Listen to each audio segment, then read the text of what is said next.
Festivities going, man. The infamous L Dro. Yeah. You know, for give people a little background about, you know, where you came from and how you grew up. From the east side of Akron. I grew up, modestly, Did you stay on the east side your whole life? my whole life up until I moved away from Akron. Middle class family, both parents in the household. I had a good childhood. I can't complain. We didn't get everything that we wanted, but we had the things that we needed. What schools did you go to, far as like elementary? Elementary went to Glover. Middle school went to Goodrich. Shout out Glover and Goodrich. Absolutely. High school went to Garfield. No, that's where I graduated from.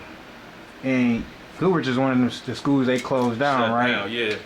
How you feel about that? They closing your middle school down. I hate that they closed Goodrich down because they're not doing nothing with it. They should use that building for something worthy. You know what I'm saying? Use that to house disabled people, or you know what I mean? Yeah, homeless people. Homeless or something. people or abused women or something. Like, they need to do something useful with that building.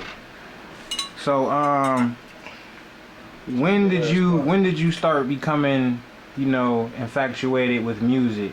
Not far as much as rapping, but like when did you first become like a fan of rap in general? Like how old were you? Well, I first really became a fan of music at a real young age, probably like 3-4 years old. I was in love with Michael Jackson, man. I loved Michael Jackson's music. And with rap though, I would say the first songs that I remember hearing and saying, damn, I like that, was My Mind's Playing Tricks on Me by Scarface and the Ghetto Boys. Yeah, that beat. Brenda's Got a Baby by Tupac. Yeah. Today Was a Good Day by Ice Cube. Nothing But a G Thing by Snoop and Dre. And They Reminisce Over You by Pete Rock and C.L. Smooth. That was the first song that I remember hearing. First rap songs I remember hearing in my life that made me say, damn, I want to do that. All classic songs too, hell yeah. So, do you remember how old you were when you wrote your first rap? I had to be about 8 or 9 years old, bro. Do you remember any of the lyrics to it at all? No, it was so trash. It's not worthy even being recited. Like, I was a kid. I didn't know what the fuck I was talking about.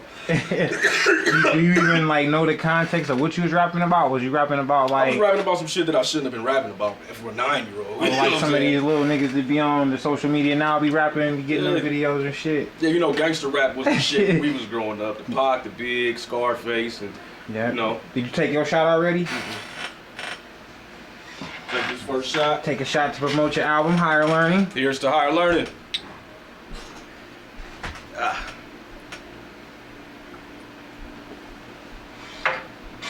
Now, you say you from the east side of Akron?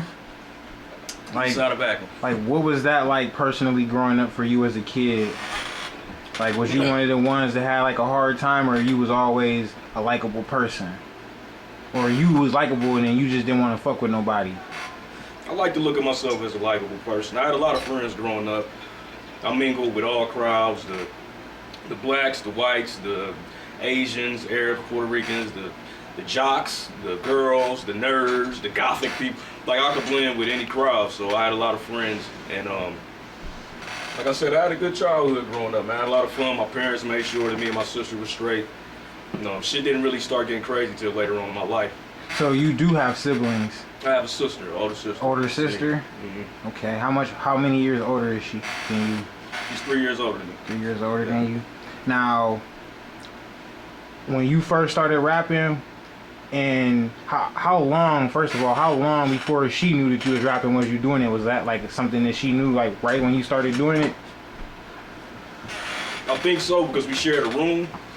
So any music that I was listening to, she would hear. Any music she was listening to, I would hear. You know what I'm saying? And a lot of shit she got me turned up to. She was a little older, so she was able to listen to certain music that I really wasn't supposed to be listening to. But since I'm with her, I can hear it. Right. And I give my sister a lot of credit for really getting me hip to rap music for real. Was she supportive at first in your music, or it kind of took her a while to catch on? My sister always been supportive. She definitely one of my biggest supporters, man. She really enjoys my music, and not just because she's my sister. It's coming from a genuine place. Cause if I'm fucking up or I do some whack shit, she's gonna be the first person to let me know, and she's gonna ride my ass about it till That's I get real it right. shit. So. Now her being your older sister doing stuff like that. Like, do you have some kind of resentment? Like, sometimes she told you not to do things and you did them anyway, and then she was like, "Nigga, look at you! I told you not to do that." I think it's the opposite. I would tell my sister, man, don't do that shit. That's gonna happen. Don't do this or that might happen. Right. And her being the big sister, she shows resentment. Like, look, nigga, what can you tell me? I'm your big sister. Right. You know what I'm saying? And then shit go foul, and then she be like, damn, I shouldn't have did that. I'm like, I told you. Right. But, you know, shout out to my sister, Tanika, man. I love her to death. Now, as far as like growing up with a sister, would you rather have had a brother or be the older sibling? I probably would have preferred to be the older sibling. Do you feel like you older mentally? Nah. I feel like my sister, she lets it be known that she's the older sister, and she ain't gonna let no other shit rise. She gonna let me think for a minute that I'm in control of no situation, even if I'm in control of the situation. That's real shit. That's real shit. I kind of got one of them relationships on and off with my brother too. Yeah, you know how it be with your siblings, man. Now, were you into any sports growing up? I played basketball and I played football. I played basketball for Joy Park for a while. I played for Goodrich. I played football for Firestone Park Rams, East Dragons, and then freshman year at Garfield. A lot of people probably didn't even know that you was athletic. What position did you play in basketball? Point guard. Basketball was my thing before I started rapping for real. Oh yeah, like most black people in the neighborhood. It's only two ways to get out. They say. Right. And I realized I wasn't going to be one of them 6 foot niggas, so that dream ended soon. Kind of with me. Is that why you started playing football? Because they was like you're too short to play basketball. I just liked them both. I liked football. I liked the war aspect of football and the aggression and the contact. You know what I'm saying? The contact. I like contact sports. So which one did you start playing first, football or basketball? Basketball. Basketball. Mm-hmm. So what was your favorite basketball player growing up? The first favorite basketball player I ever had in life was Penny Hardaway for the Orlando Magic. When him and Shaq was together, man, that was just a crazy combination. And then it went on to Allen Iverson. Of course, Michael Jordan, but he don't even count because he's on a fucking different plateau. Right. But Penny, then Allen Iverson, and then eventually Bron came into the league, and now I look at him as the greatest to ever do it. Now, can't nobody argue me down on it. Is your decision is that biased because he's from the same city as you? It might be a little bit, but look at what he does on the court. Look at what this man accomplished. I've never seen a nigga, nobody has ever seen a nigga wheel a team from being down 3-1 in the championship series and win the next 3 games and take the series. And he led in all statistical categories throughout that whole NBA Finals. Right. Against the supposed to be best team in NBA history, at least record-wise. So, back to your childhood, once you started getting into rap, was it some people that tried to compete with you because you was doing it? It was a few, but not many, because back then it wasn't as many rappers out as it is now. Back then, you really had to actually know how to rap for niggas to really fuck with you and respect your shit. Right. And not to stroke my own ego or toot my own horn or no shit like that, but I was a lot better than most of the kids my age that was rapping. So a lot of times niggas would just be like, shit, let's link up and start rapping together. Yeah, you gotta give respect when this do, yeah. Did you ever have anybody try to go at you on the battle rap side? As far as when you first started doing it? I used to battle. I was the youngest guy. Me and my nigga Bolo, God bless his soul. He was the youngest niggas in the rap battles at Cherries, the old Cherries. When it was in Arlington Plaza? Yeah. Oh, that's some throwback days. I used to be there every Saturday battling niggas. I met a lot of cool niggas. I met C4 there. Shout out to my nigga C4, man. Met him there. Met my nigga P there. Shout out to P. A few niggas, Big Keys. Met quite a few niggas down there, man. Now, Cherry's was in 2 different places at the plaza because it first started over on that strip where the Metro PCS and the Dollar General is, and then it moved over there I to was where... when it was across next to Save-A-Lot. Yeah, Yeah, it was next yeah. to Save-A-Lot. That's when I was fucking with it. Oh yeah, I remember they used to be having those little battle rap competitions. So you were in it back then. I was supposed to be 18 to enter. I was 14, but they was like, nigga, you so raw, we gonna let you battle. So you was 14. And I was burning these 20-something-year-old niggas up, bro. I made it to the finals, or was it semifinals, something like that one time. I was just torching shit. Was it all written, or was you freestyling a little Some bit was of both? written, some was freestyle, like, cause I'll say some shit. It depends on what my opponent was doing or what they looked like. If I had some clever shit to say about them, I'll throw something out there and, you know, get a reaction from the crowd and just keep moving through it. But yeah, that was a fun time. Now, did you get a lot of support, like, once you started doing it because you were in school when you started rapping? Did you get a lot of support from your friends and people that was around you? I got a lot of support. First, I used to do talent shows and shit at Goodrich and then Garfield, and I came out with my first mixtape at Garfield. And what was the name of your first mixtape? First mixtape, it was the Blaze It Up Mafia. It was just me, Bolo, my cousin, DNA, and another one of my homeboys. And it was called Guns Up, the mixtape. And nigga, we sold so many copies of this C9DS school and shit. And we did the talent show and had everybody standing on the chairs in the auditorium going crazy, saying word for word, nigga. You couldn't tell niggas nothing. Lit. Yeah. So what was your first talent show doing? My first talent show was at Goodrich. We was rapping. I can't even remember. We was rapping on the Uchi Wally beat, the Nas Uchi Wally beat. And tore that shit down. You was at Goodrich? At Goodrich with my nigga Bolo, man. God bless him. Now, were you doing talent shows, or are you writing not to cuss, or they let you say a little bit? We in middle school. You know we can't cuss. You know we can't cuss. So what was that rap like? Like, what did it consist of? Like, you had to keep it clean, so. Like, well, of course it wasn't in the same light as Nas Uchi Wally. You know what I'm saying? It had to be something different. It wasn't vulgar like that. I can't even remember exactly what my verse was or nothing, but I just know we had the crowd going crazy and niggas felt real good about it. And that shit gave me the confidence to know that I could really do this shit. You know what I'm saying? Okay, so for people that don't know, you know, once you grew up and you said you had the group, the Blaze It Up Mafia? Yeah. How many projects did y'all end up doing together? Well, the original lineup, we did that one mixtape. My cousin went to jail, and my nigga Juan, Teflon Don Juan, and we recorded the project at his crib. He had a crib around the block from here, in his studio in his basement, but this shit was official. And he like, man, you need to just come here and knock out a project, bro. Don't worry about the studio time. We'll just record a couple songs every couple days or some shit like that until we get a nice project together. Work on the artwork, all of that shit. Press up CDs and, you know what I mean, try to make something happen.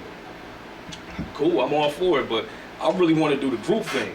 Right. So I talked to each member in the group, and my cousin, this is right before he went to jail, he was like, nigga, you better do that shit, you better go for it.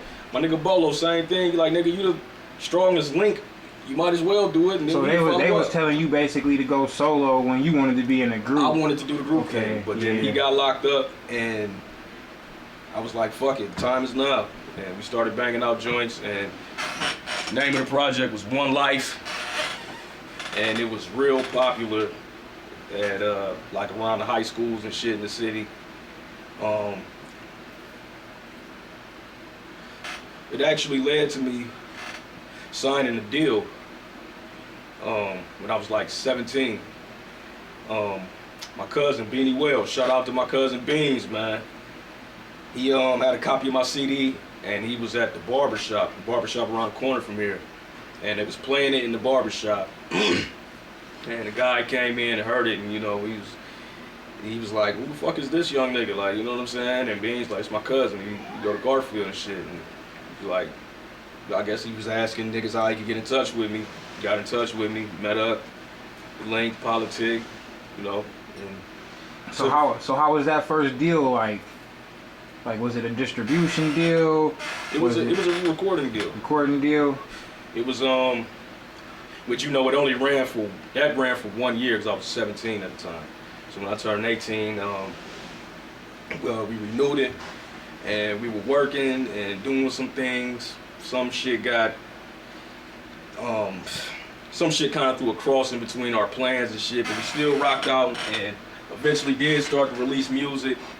And we did a lot. We accomplished a lot for it to just be us, and we really didn't have a real team. You know what I mean? Right. It was just all on the muscle, just him and me. Just grinding with it, reaching out to people, and people reaching back, and we traveling here and there, and we was able to accomplish a lot. But that situation ran its course eventually, and now I'm CEO of Activated Entertainment. Got my own shit, doing my own thing. I think it's better when you get to control your own shit because you know the more people that you got, even up under you, you know what I mean? Yeah. Like it start to get confusing for people because that's people's feelings get involved and stuff like that. Right. So do you prefer to stay independent, or would you take a certain deal if they came to you with the right amount of money?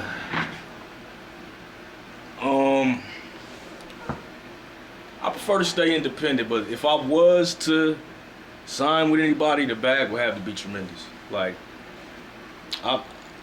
Ballpark figure.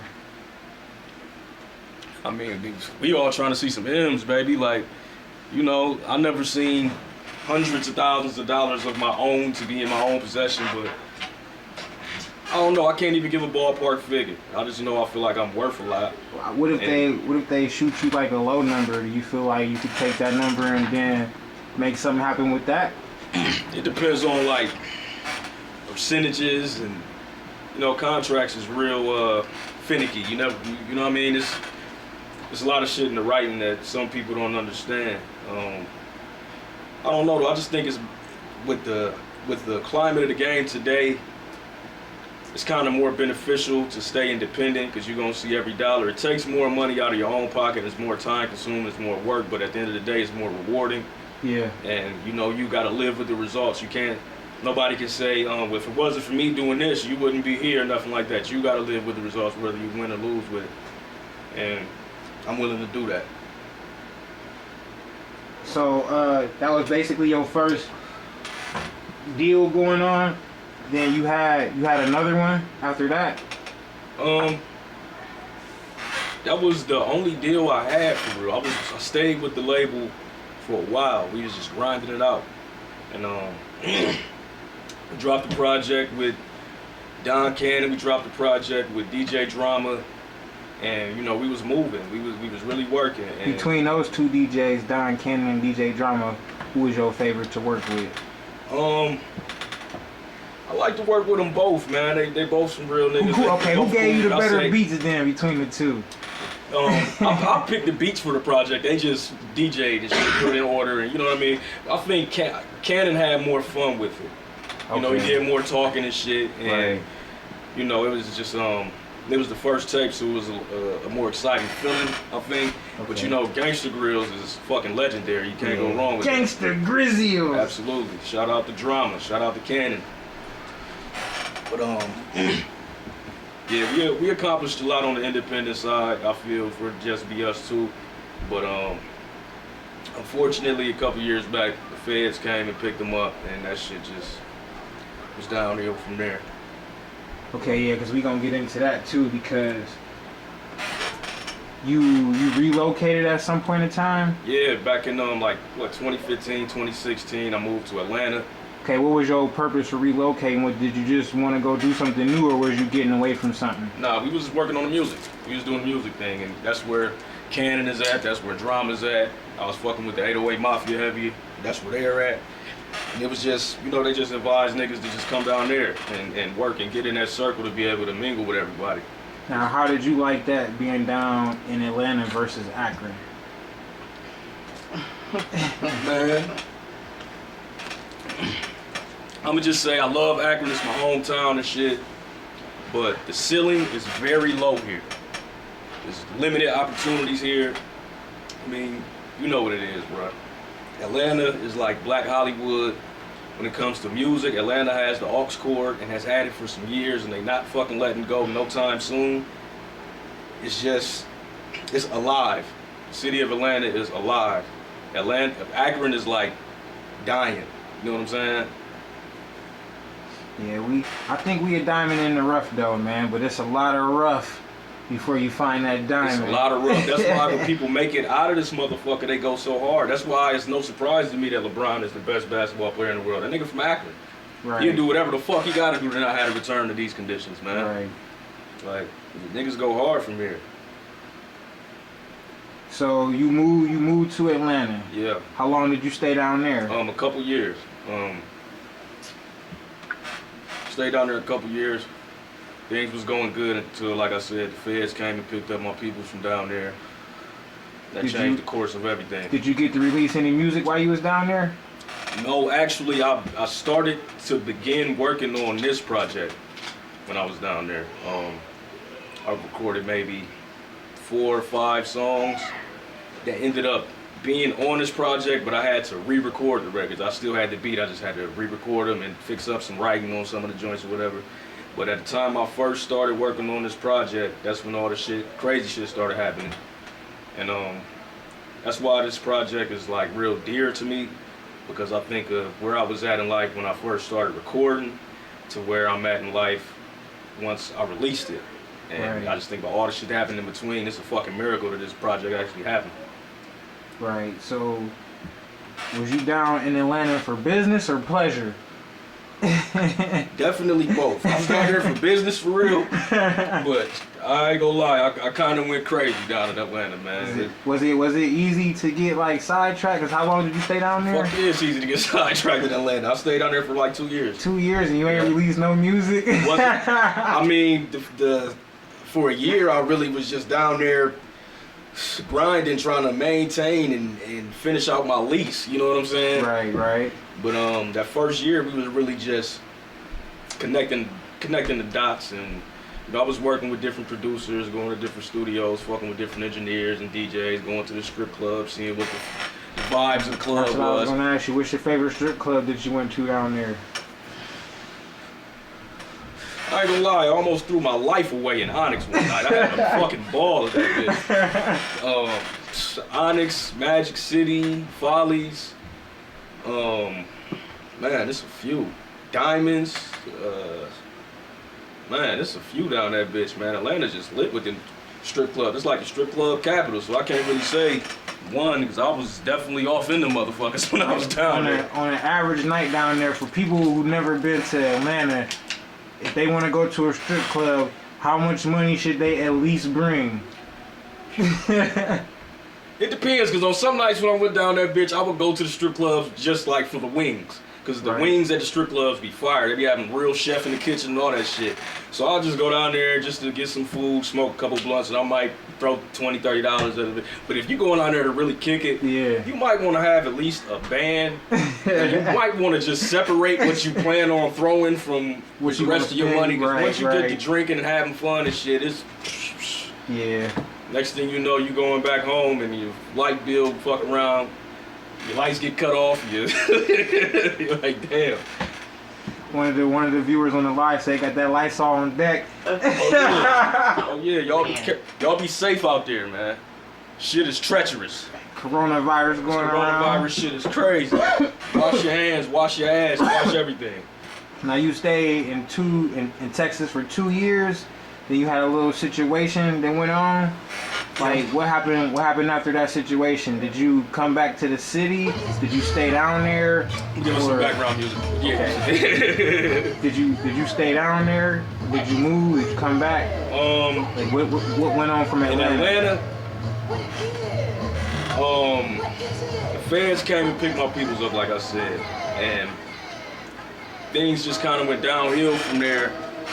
Because I'm down there to work on music. I knew some people down there, but I didn't know niggas as well as my man. It's my peoples. I'm with bro every day, you know what I'm saying? Right. We've been rocking for years, so I was just down there kind of trying to figure out.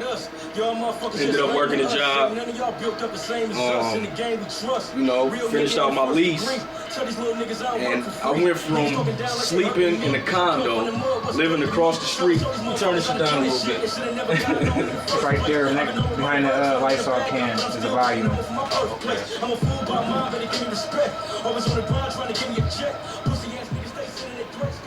That's cool. Yeah. Yeah, staying in Atlanta, everything was going good till my peoples got back. I went from living in a condo in Atlantic Station across from Julio Jones to sleeping in my boy's car, my boy Buck, on the west side of Atlanta off of MLK in the fucking hood, nigga.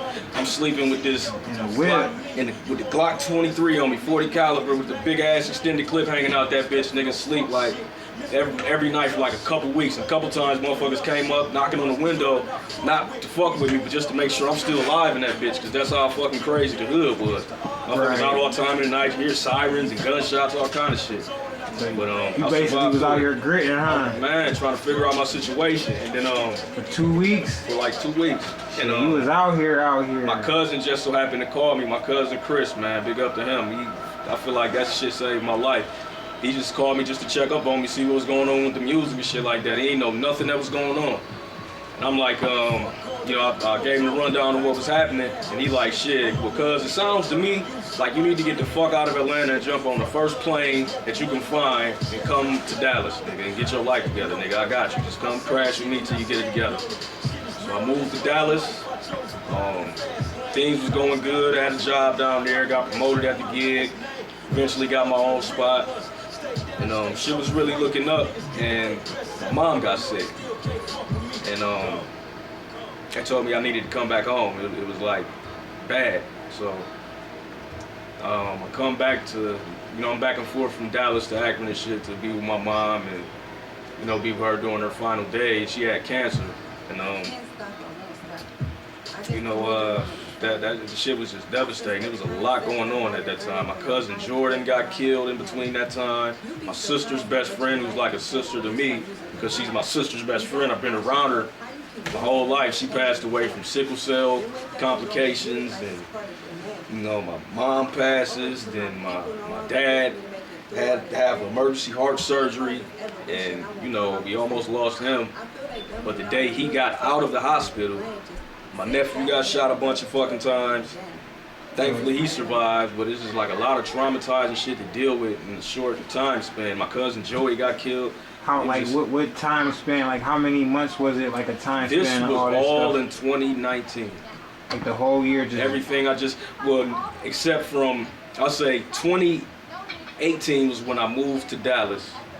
And then from 2018 and 2019, all of that shit started unfolding. But when I got back to Akron, that's when my cousin Jordan got killed.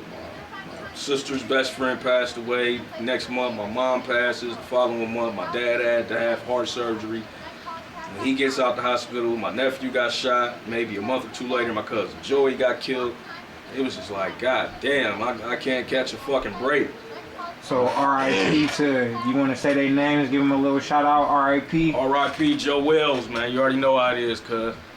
R.I.P. to my cousin Jordan. Jordan Hobson, man. He's a fucking soldier, young nigga, man. My mom, Sandra Beard, of course. Love her to death. Miss her more than anything in this fucking world. Man, Dorothy, she was sweetheart, my sister's best friend, man. She's passed away at what, 34, 35 years old from sickle cell complications. That shit, that's some tough shit to deal with. Yeah, I know a few people that got that. So. Yeah, it's just it was a rough couple years for me, you know what I'm saying? So how long did you stay down in Texas before you came back? A year. And how was that living down there in Texas? I love Dallas, man. Dallas is fucking lit. It's a beautiful city. It's cultural. People are friendly and welcoming. You know what I'm saying? They want to help you out and shit.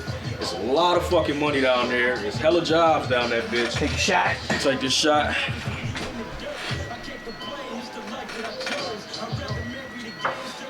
Whew. Yeah. Beautiful women in Texas. Best fucking tacos you ever have in your life. I fuck with Texas heavy. But yeah, I really enjoyed my time down there, and I'll probably still be there had my mom never got sick. Now, between Atlanta and Dallas, what was your favorite city between the two? I like them both for different reasons. Atlanta was just so turned, and it's like Black Hollywood, and you know what I'm saying? I'm doing music, and Atlanta got the aux cord, like I said, and You know, it's just so congested. There's so many people down there. Everybody's somebody. A lot of motherfuckers are scamming. All the women are stripping or modeling, and niggas is either selling dope or, you know, they swing a certain way. And, Yeah. you know, we don't get into all of that shit, but, you know, it's different. But with Dallas, it was more of my speed. I feel like it wasn't quite as fast paced. You could really move at your own pace. A lot of money down there. The quality of life was A1, but it's real affordable. So I definitely fuck with Dallas. Now, what did just you hot do? as fuck all the time. What did you do the time you was down in Dallas? I was working. I was working at this place called Argos. It's a concrete company. Like, they work billions of fucking dollars. You know what I'm saying? How did you like that? It was cool. I mean, it was work, but I feel like I'm not the type of nigga that's supposed to be working for somebody. I feel like I need to be my own boss. Right. So it was always that little shit in the back of my mind, like, I don't like motherfucker telling me what to do. Especially. Now, was not to cut you off, was that a job that you went out and got on your own, or somebody just had to plug for you, like, do this for the time being? It's a job I had to go out and find on my own. Okay. But there's so many jobs down there that, you know, Right. that shit ain't really nothing. So did you write or focus on music at all when you was in Texas, or did any music you done was inspired from the time that you spent down in Texas? I was planning on taking money that I saved up from working and investing that bag into the music, but I wasn't able to. I didn't really have the time to, because within a year, like I said, I had to come back up here to be with family and shit.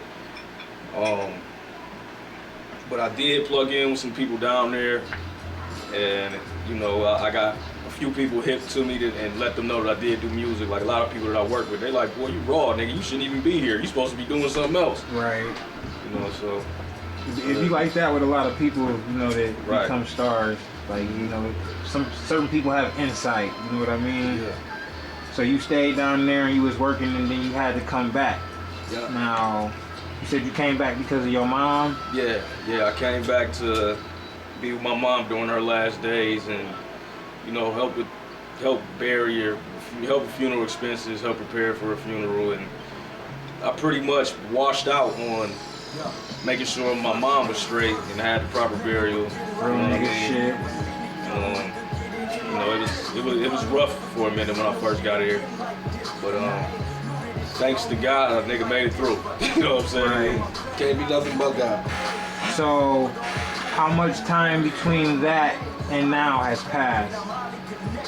My mom passed March 14th, 2019. I released this project March 13th, 2020. And I released this project around the same time because I needed something to take my mind or kind of away from that and being all sad and down and shit about my mom. I figured, you know, she was one of my biggest supporters too, so I felt it was only right that I release a project around the anniversary of her death, so it won't be such a sad feeling, you know what I'm saying? Right. Now, one thing I did want to ask you is, how did you get the name L Dro? From habits that I formed as a young man. Niggas called me Little Dro, because, you know, a nigga was always smoking and shit. But everybody was little this, little that, and I just wanted to take that off and just leave the L. You know what I'm saying? So that's what that L kind of stands for? Yeah. Then I just said it stands for legendary. You know what I mean? Just Right. So was that a name you gave yourself, or did somebody, you know, was like, little Dro? It's a little bit of both. I kind of gave myself the name, but everybody just started calling me this shit just right off the bat. So, Right. you know, it just stuck. Now, L Dro, was that your favorite strain of weed? I mean, at the time, you know, now there's been so many different strains of weed came out. What's your favorite strain of weed now? I like a good OG, man. I like a good OG. Yeah. You know, Can't never go wrong with can't that. go wrong. I like Cookie too. I like sour diesel, like some real New York sour diesel. That shit be smoking. Yeah. Should give you a narcotic couch lock. Yeah, it's a few strains, man. I just like good weed in general. Now, jumping back to, you know, when you came back to acting and you had all this stuff going on, Like, I'm pretty sure that was like a downtime for you. Man. So, what was like the foot in the door for you to start making music again? Like, what happened? You know, I know you feeling down and everything, but I was going through a lot, and I just felt like I needed to get back in the studio. And my boy Murray, shout out to my dog Murray down there in Columbus, man. I gotta give my nigga a lot of credit. He hit me up and he wanted me to collaborate with my boy Absolute, which is his artist, but it's my nigga, you know what I'm saying? I'm like, shit, for sure, let's do it. He's like, I got the studio down here in Columbus, man. Just come down here and we gonna rock it. I'm like, cool. Went to the studio. It's a state-of-the-art studio called Sonic Lounge. And now, did you have some kind of doubt when he said, like, you know, you going through your, you know, your personal conflicts or whatever, but, you know, sometimes somebody be like, you know, let's go do this, and you'll just be like not in the mood for it. So did you have like one of those kind of feelings, or you was like, nah, it's time? not really. I felt like it was an itch that I needed to scratch that I just couldn't get to, and he gave me opportunity to get to it. So I'm like, all right, let me see what this studio is about. Let me see what this engineer is like. Let me try to get tied in. And went down there and seen the studio. I'm like, yeah, I like this spot. Now with the engineer, my dude BJ, super cool and shit. And I'm like, yeah, this is where I want to record my album. If it would have been anybody else, you think you would have had the same mind state, or you probably would have been lackadaisical about it? Like, you know, if anybody else would have hit you like, let's do a song, or, you know, let's get in the studio, like it's time for you to get back on it, but you had the same, you know, mental mind state, like, yeah, it is time, or depending on the person? It depends on the person, for real. And like, 'cause I don't just jump at every opportunity that's in front of me, but I know my nigga Murray's a solid dude. So he basically got my nigga Absolute is his artist, so yeah, it just made sense. Went down there and started rocking with him, and at around the same time, I got a call from my bros, the Olympics, Knox and J Fab. They like, shit, bro, we see you going through some shit. What you gonna do, bro? You gonna get back to it, or what? You know what I mean? What's up? Right. Like, man, fuck yeah, I'm trying to get back to it. Like, shit, door open, bro. Get your ass up here. Let's just work. Basically, it's like your therapy. Exactly. Counselors. That's why I didn't aim for no radio records or no club records on this album. This album was therapy for me. This was like a therapeutic album. I just needed to get it all out. I still don't feel like I got it all out. Right. But I did the best that I could at this point. You got a solid, what is that, 12 songs? Mm-hmm. Solid 12 songs. Nice vibe. The whole CD is a vibe, you know what I mean? For sure. Good looking out, my nigga. Now let me ask you another question. What is something you can't go a day without doing? Like, we know, like, eating and drinking and stuff like that. I love to smoke weed every day, like my nigga Nate does. I ain't gonna lie, I smoke weed every day. Smoke weed every day. Keep a nigga sane. Now, what's the longest you've been without smoking weed? First 13, 14 years of my life. So you basically just been burning since. Yeah, I can't think of like a long time period I went without smoking. So what was your first time smoking weed? What was that like? Do you remember? It was on Halloween. I was like 12, 13. I was about 13 years old. And it was Halloween. I was with a couple of my boys. And they had the weed. I had never smoked before, but, you know, I'm trying to be cool and shit and act like, all right, nigga, I'm with the shit. Right. You know, they used to be smoking. They pass the blunt around. I'm thinking, as soon as you hit the weed in the hell and blow it out, you're supposed to get high. So, nigga, as soon as I hit the blunt a few times, and I'm pretending like, yeah, they're like, it's some bomb. I'm like, yeah, nigga, yeah, this some good smoke. Nigga, I'm playing high. About 5 minutes later, that shit hit me so fucking hard. I'm like, damn. You said you was how old? I was like 13. 13? And I was like, this ain't no shit that I could do every day. You said it was on Halloween? It was on Halloween. Was it before or after trick-or-treating? Before trick-or-treating. I had to take a nap. I had to order pizza, eat, and take a fucking nap before niggas went trick-or-treating. Now, did you like the first time that you smoked? Like, yeah, this is for me. Or was you like, man, I don't know? It felt good, man. I was high as shit. I enjoyed it. But I told myself this isn't something I could do every day. Right. But you know, eventually they could tap more into it. When I got into high school, that's when the time really came. Yeah, I got into it real heavy. and haven't stopped since. So. You think weed has stopped you from doing anything that you wanted to do in life, or has it helped you? No, it's helped me stay sane. It's helped me stay out of jail. I don't think it's held me back from nothing because it's not like it's crack or heroin or no crazy shit. You know what I'm saying? It's just fucking weed. If anything, I spent a lot of money on it. But you know, some people blame, getting high. Oh, I got high, so I ain't want to do this. Or, some people get high and smoke the wrong strain, should I say, and it gets them demotivated, so they don't want to do anything. Have you ever smoked some weed? Sometimes I wanted to do some shit, and after you smoke, you was like... If you a true smoker, you done definitely smoked some weed that gave you couch lockers, just put you on your ass to where you ain't want to do nothing. Yeah. So it happens occasionally. When I know I got some shit to do, I try to shake out of it. Right. I respect that. Now, do you have a limit as far as the weed? As far as what? Like smoking, like the amount of weed that you can consume. I definitely have hit it multiple times. I definitely did hit the limit on multiple occasions where I'm like, man, I'm cool, man. I don't even want to fucking smoke no more. Right. You know what I'm saying? But I got a high tolerance. So you know how we do on the podcast, my nigga. Yeah, that's for sure. My tolerance is up there. So, what was your motivation or your inspiration for this project, Higher Learning? Really everything I've been through from the time I started recording it to the end of the recording process. And I named it Higher Learning because, obviously Higher Learning is one of my favorite movies. That time frame in life when that movie came out was just dope. The 90s, mid-90s was just like the best era to me. And not only that, but with this project, I wanted to give people food for thought and something to think about as opposed to just giving you a hard beat with a catchy hook, just something to shake your ass to, nod your head to, you know what I mean? Right. I think the game needs more balance. And that's something that, I appreciate you for, because so many people, want to be off these drugs and be turning up and trying to escape reality. Like, that's some people's problem. Right. They don't think about reality, they don't come to grips with some shit. That's why some people can't get this shit together. So, I want to up you for that, taking a different route, something that the city and the culture definitely needed. For sure. I appreciate you, bro. So, the project is called Higher Learning. Higher Learning. You're a weed connoisseur.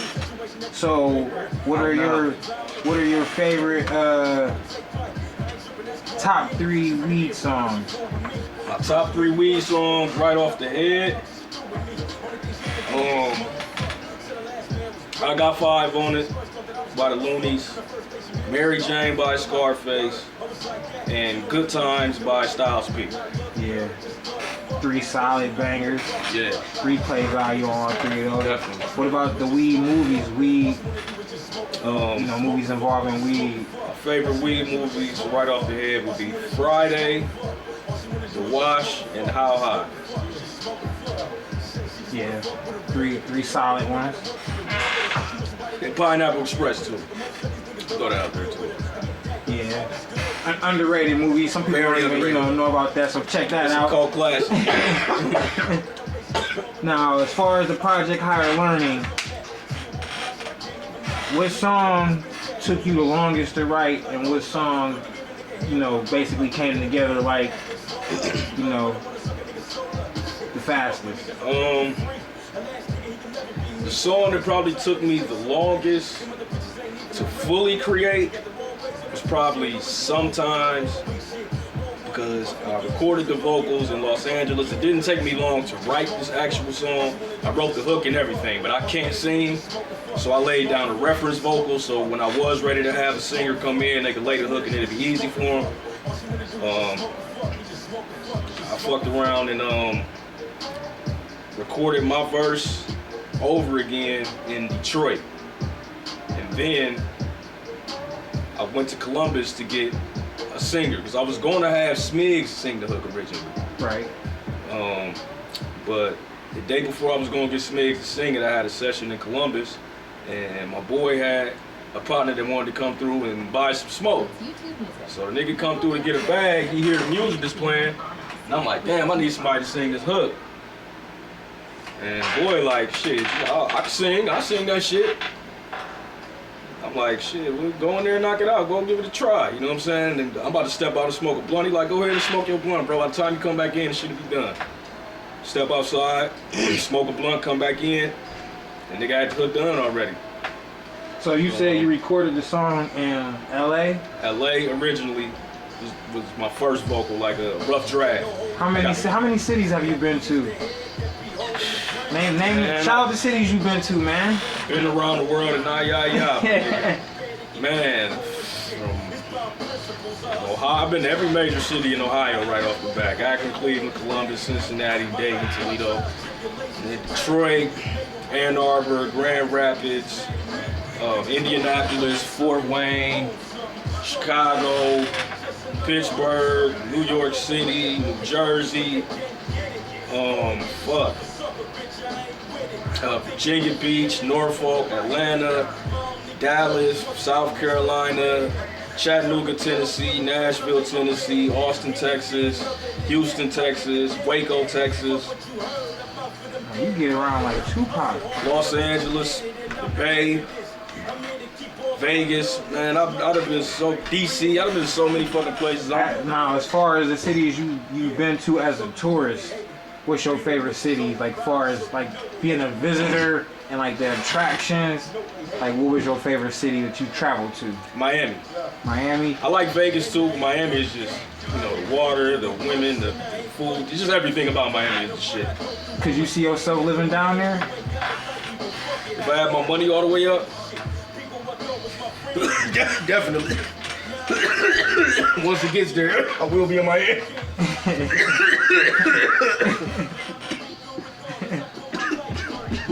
The intermission. Man.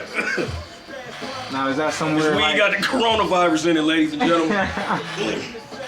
Don't say that. Not gonna do wood. Ain't trying to be like Rudy Gobert's goofy ass. Now, as far as the project Higher Learning, what was your favorite verse on the project? Man, I'll probably say my verse on the song Sandra's Son. Yeah. The song is one verse, about 2 minutes long. I poured a lot into my pen with that shit. Now, is that was something like when they gave you the beat? Like, did you know that you were just going right through, or you just kept writing and was like, damn, this way more than 16? Like, the idea was that I was gonna make it a short song, but it was just gonna be one verse. My nigga Knox was like, just say something about your mom on this or something like this. Like, just make it something light. You ain't gotta be no hook, nothing heavy. You know what I'm saying? Just talk your shit. Right. And when he was creating the beat, it was just crazy to me because it sounds like it's a 1970s soul sample or something. Like maybe something But your mom would have listened to. Yes, but right. There's no sample at all in the beat. I watched him create it all from sounds. He put the shit together, and the shit was just sounding so brilliant. I'm like, dog, yeah, I need this one. And yeah, it came out dope. Now, is that also your favorite song on there? As far as the favorite song, it's hard for me to pick. I feel like this project was real consistent. I feel like I didn't take a bar off.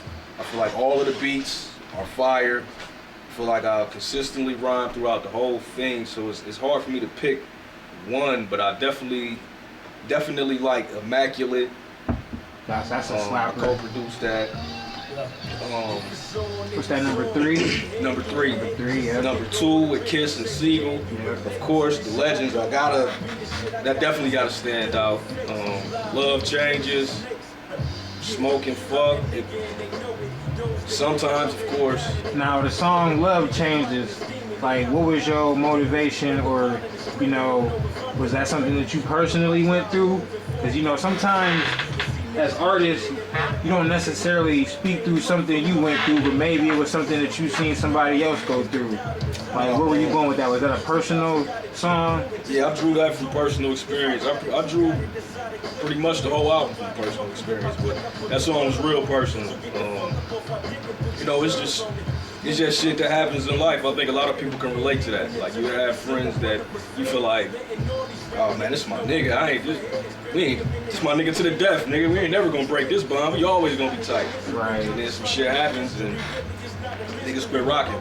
Now, we don't have to get too deep into it why y'all quit rocking, but was it like, you know, because it can only be a couple of things. So was it like money? Was it females? Or was it like personal issues? Man, it'd be a combination of all this shit. Jealousy. Jealousy. That's You don't even thing. necessarily have to have more money or more possessions than a motherfucker for them to be jealous of you. That's real shit. Some people are jealous of your energy. They're jealous that certain people who they want to fuck with might not really fuck with them, but they really fuck with you. Yep. So they're jealous of the love motherfucker show you. That's real shit. Jealousy is not a monetary thing, you know what I'm saying? But I know a lot of people gonna feel that because you know that goes, especially the city we from. You know, you get a lot of that. a whole lot of that. So you know, you got the project out now. Yeah. So you know, what you charging for? What you charging for a verse if you know niggas from the city or from out of town, you know, want to hit you up? You know, maybe not that you personally know, because I know the price probably varies as it probably should with each individual. You know. Yeah, all I can say is I'm not gonna rip a nigga's mouth out, cause I know I'm not like fucking Drake or no fucking, you know what I mean? Right. So I'm not gonna rip a nigga's mouth out. Certain people, I wouldn't even charge. I just fuck with them or I fuck with their music. We just gonna do this on the strength, but there's That's other real motherfuckers shit. that can't pay me enough to get a verse. Like I would never do a fucking song with them. Right. And it depends on what type of song it is. Like I want to protect my brand and my name. Like, cause you know when I come on the track, nigga, I'm not giving you no bullshit. So I don't want to be So connected to what kind of track. song, for the people that don't know, what kind of songs are you against doing? I just ain't with none of the fuck shit. Like, Like, say you made a song with somebody and maybe, you know, you heard the hook but you didn't necessarily hear their verse, and then they make their verse dissing somebody else, but it's a song that you gonna let it ride? if it's their song, Yeah. what can I do? If they got me featured on their song where they're dissing somebody and it's out of my control, But what if like the premise on the song is like having fake friends, and then you know they're talking about somebody specifically, and then you get on the song, so maybe they feel like you're talking about them. Is that something that you have to clear up, or you just let it ride? if that's something that happens, I'll have to cross the bridge when I get to it. Right. But I don't got no fucking hard feelings, no malice towards nobody. So if a nigga takes it that way, that's on them. You know what I'm saying? If I'm featuring on a song with somebody, it's just business. Did I say your name in the verse? Right. He might have said your name, but did I? Like, you know what I'm saying? That's real shit. So let me see. 'Cause we done talked a lot of shit, man. We take another shot. Yeah, man, let's pour another shot. Celebration to my guys. Release Higher Learning. Out on all platforms. Motherfucking Tidal, iTunes, Apple Music, Google Play, Amazon Music, Audio Mac, Nerve DJs. Every fucking wherever you can stream music pretty much. New YouTube page, new SoundCloud page coming. What's your favorite go-to out of all those? I listen Out of to all the music. streaming platforms. I Like, what do you normally besides? like how crispy Spotify sounds and shit. But I got this shit from Google Play, and they shit crispy as fuck too. I like them all, man. That's how I downloaded the Google Play. Yeah. As far as streaming though, I might have to say Tidal, because they pay back the most to the artists and they're black owned. You know, the big homie Hov, like, you know. So I would probably say them, but it really don't really matter. I like Spotify. I listen to the shit through Spotify. I listen to a lot of Pandora. I listen to all that shit. SoundCloud. Man, shout out to you, man, on all platforms, bruh. Nigga, all platforms, All man. platforms. Higher Yeah. Learning. Get that. Get it. Shout out to the fucking Olympics, man. My guys, man. You know it. Now, you know, because we had the podcast yesterday, but, you know, due to, you know, specifics, we're not going to get into it. It probably won't be coming out, so I want to ask you a couple of questions from that was on there that I was supposed to ask you. Yeah. Are you interested in making a documentary or doing like an autobiography? I would love to. I would love to do an autobiography, but I don't think my story is done being told yet. So that'll be later down the line. But I would love to do a documentary, man. Would you go in depth with it, or would you leave certain things out? Would you let everybody, know everything? I feel like I'm transparent as a person. There's nothing that I've been through in my life that I'm ashamed of. I'm not out here doing no bullshit, so I don't got no reason to be ashamed. And I really wanted to do a mini documentary at South by Southwest, but unfortunately, due to this coronavirus shit, yeah. Now you is said, there more weed? yeah, you said that you used to battle back when you was young. Yeah. Is that something that you would be interested in now? If the bag is right, absolutely. Fuck yeah.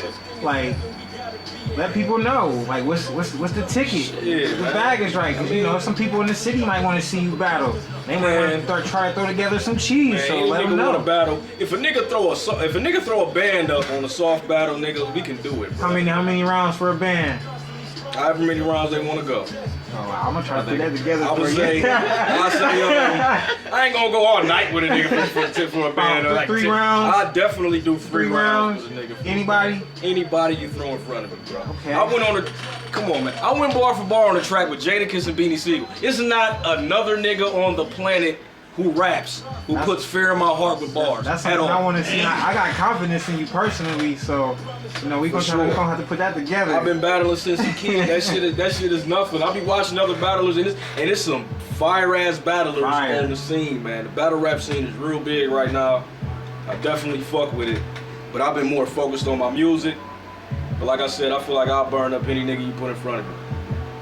Now, you said that you had a reference track on the song sometimes, but you had another person sing it. Like, are you against auto-tune? Did somebody try to come to you like auto-tuned it? And did you hear auto-tune at all? Or is that something you're just not interested in? I had auto-tune. I didn't use auto-tune, but I had an artist who used auto-tune on my project with DJ Drama and Us We Trust. And it came out cool. They sung the hook or whatever, and that shit was alright. But me personally, I'm not into singing auto-tune. So none of the producers on the song sometimes tried to auto-tune your verse, like, no, it's cool, like, bro, keep it like this. Nah. If they would have, shit, it still was gonna turn out the way it did, because I would have talked them down on it. Like, this is my song. I know what direction I want to go with it. Right. I can't let a nigga talk me into doing no fuck shit to my record.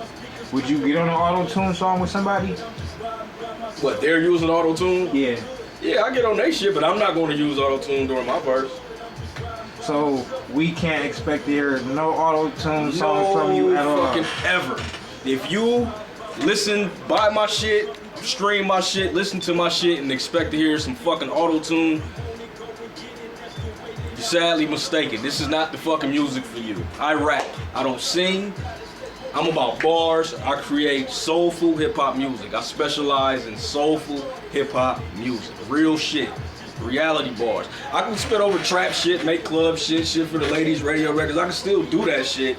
But my lane, personally, I like speaking real life and rapping over soulful beats and creating soulful beats. I co-produced half of my album.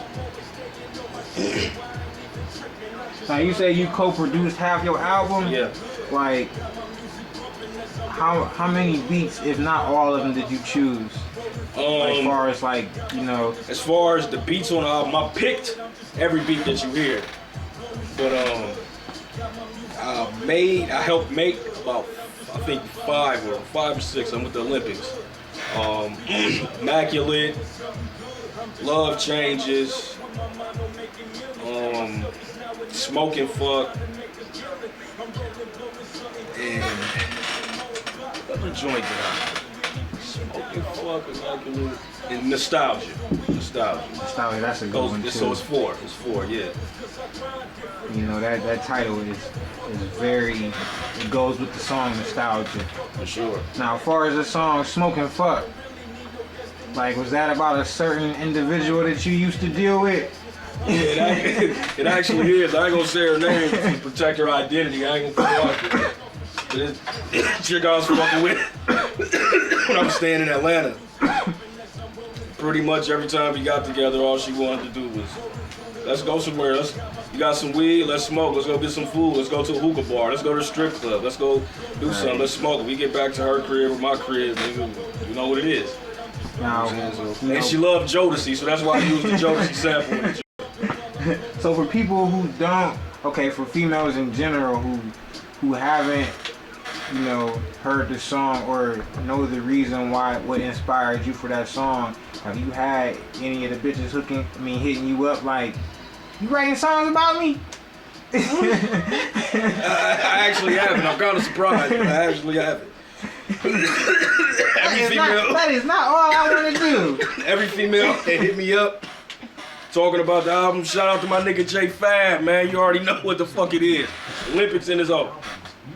But yeah, every chick that I fucked with who listened to the album and said something, they just said they were proud of me and they liked the album and shit like that. They ain't, you know, I'm in good standing with all of my exes or any girl I deal with.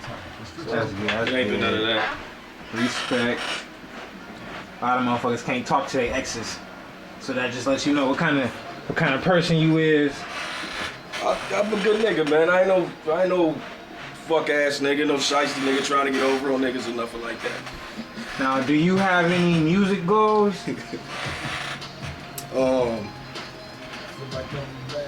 Yeah.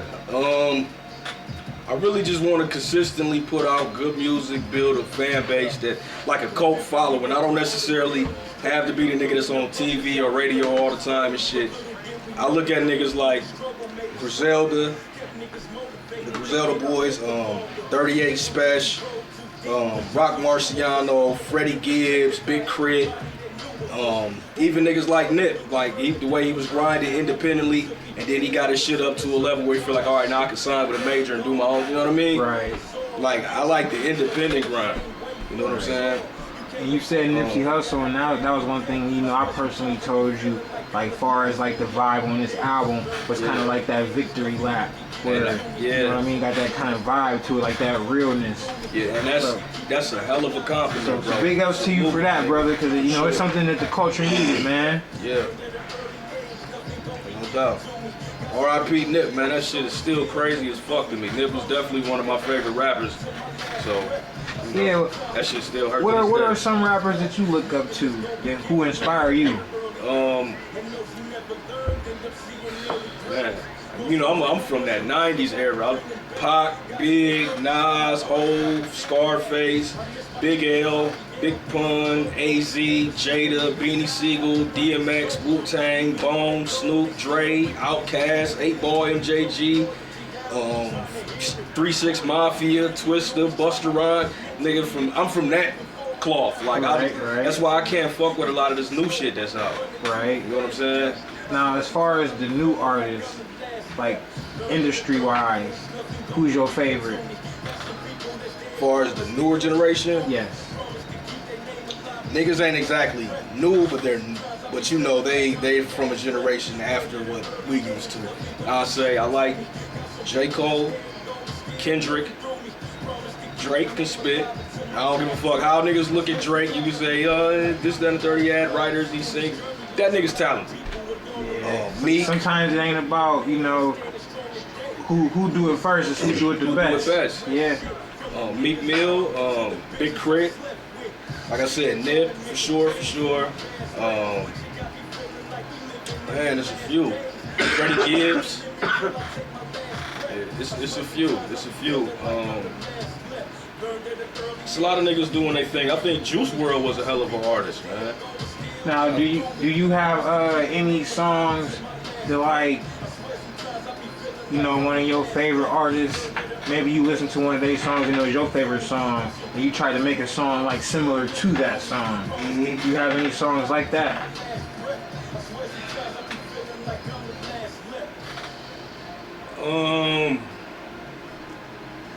Not quite.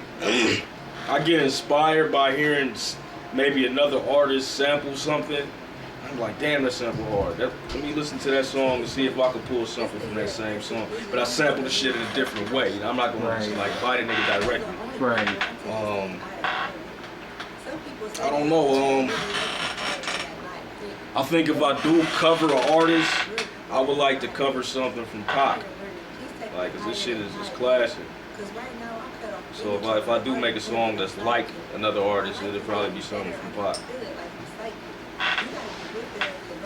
Now, one question I did want to ask you, because you know I noticed you kind of like a humble guy, and you're not like real flashy. So is that something that you against? Because you know this artist, you know, R.I.P. to Jack, but he was one of those artists that you know I never seen wear jewelry. He was just always a real nigga. And you kind of, you know, use that as a blueprint to your attitude and your humbleness with it. I feel like, is a chain or a watch gonna make me a better artist? Is it gonna make me a better man? Like, you know what I'm saying? I don't necessarily need that shit. Materialistic shit doesn't define me. I like jewelry, and I'm not nobody who wears jewelry, and I'm going to get jewelry and pieces of shit, but it makes no sense for me to be having a whole bunch of jewelry and, you know, my people still staying in the hood, and I'm still, you know what I mean? Respect. It just wouldn't make sense. So I'm more into experiences as opposed to materialistic shit. Right. Like, I'll spend a couple $100 on a flight in a room before I spend a couple $100 on a chain. And honestly, the real songs is the songs that's gonna be timeless. Cause a lot of people don't know they rapping about all these designer things. That shit is a fad for however it's hot. You know what I mean? However long they got, and then you know what I mean? It's gonna be gone. So that's one of those things. You know, I applaud you for, you know, just being a real nigga and don't have to take that route. For sure, for sure. Now let me ask you another question. As far as like writing verses, are punchlines something that you focus on, or do they just come? Or did you, honestly, you write a punch, you have a punchline in your head, and you be like, "Ooh, that's dope. I'm gonna save it for later." You know what I mean? Honestly, like people that know me know I say a lot of slick shit in conversation. Right. You know what I'm saying? And my teachers and shit when I was younger used to always be like, "You're real witty with your words and shit like that." So punchlines kind of just come out of the fucking air. I don't really necessarily try to create a punchline to put in a rhyme. I try to more so stick to saying some real shit. Right. And the punchlines just fall into place for real. But I do intentionally try to focus on my rhyme schemes and patterns and shit like that to make the shit sound slick. Now, as far as the project Higher Learning, was it a punchline that you feel like once you wrote it, like, that's fire? Man, it's one that I still think probably go over people's heads. I said, moving at a fast pace, you niggas in last place. You want to do it big, then you gotta have faith. Yeah. Everybody want to shine, but nobody want to grind. I'm gonna get it off my chest if I got it on my mind. Yeah. You gotta do it. If you want to do it big, then you gotta have faith. Everybody want to shine. The rapper shine, trying to sound like Biggie Bap. So it was like, I think that's a line that might go over niggas' heads, but I was like, ooh, when I wrote that shit, I said, damn. Fire. I said that? Fire. Fire. And what song is that on for people that don't know? That's on the Higher Learner interlude. The interlude. That's track 8. Track 8. So for people that don't know, track 8. Yeah.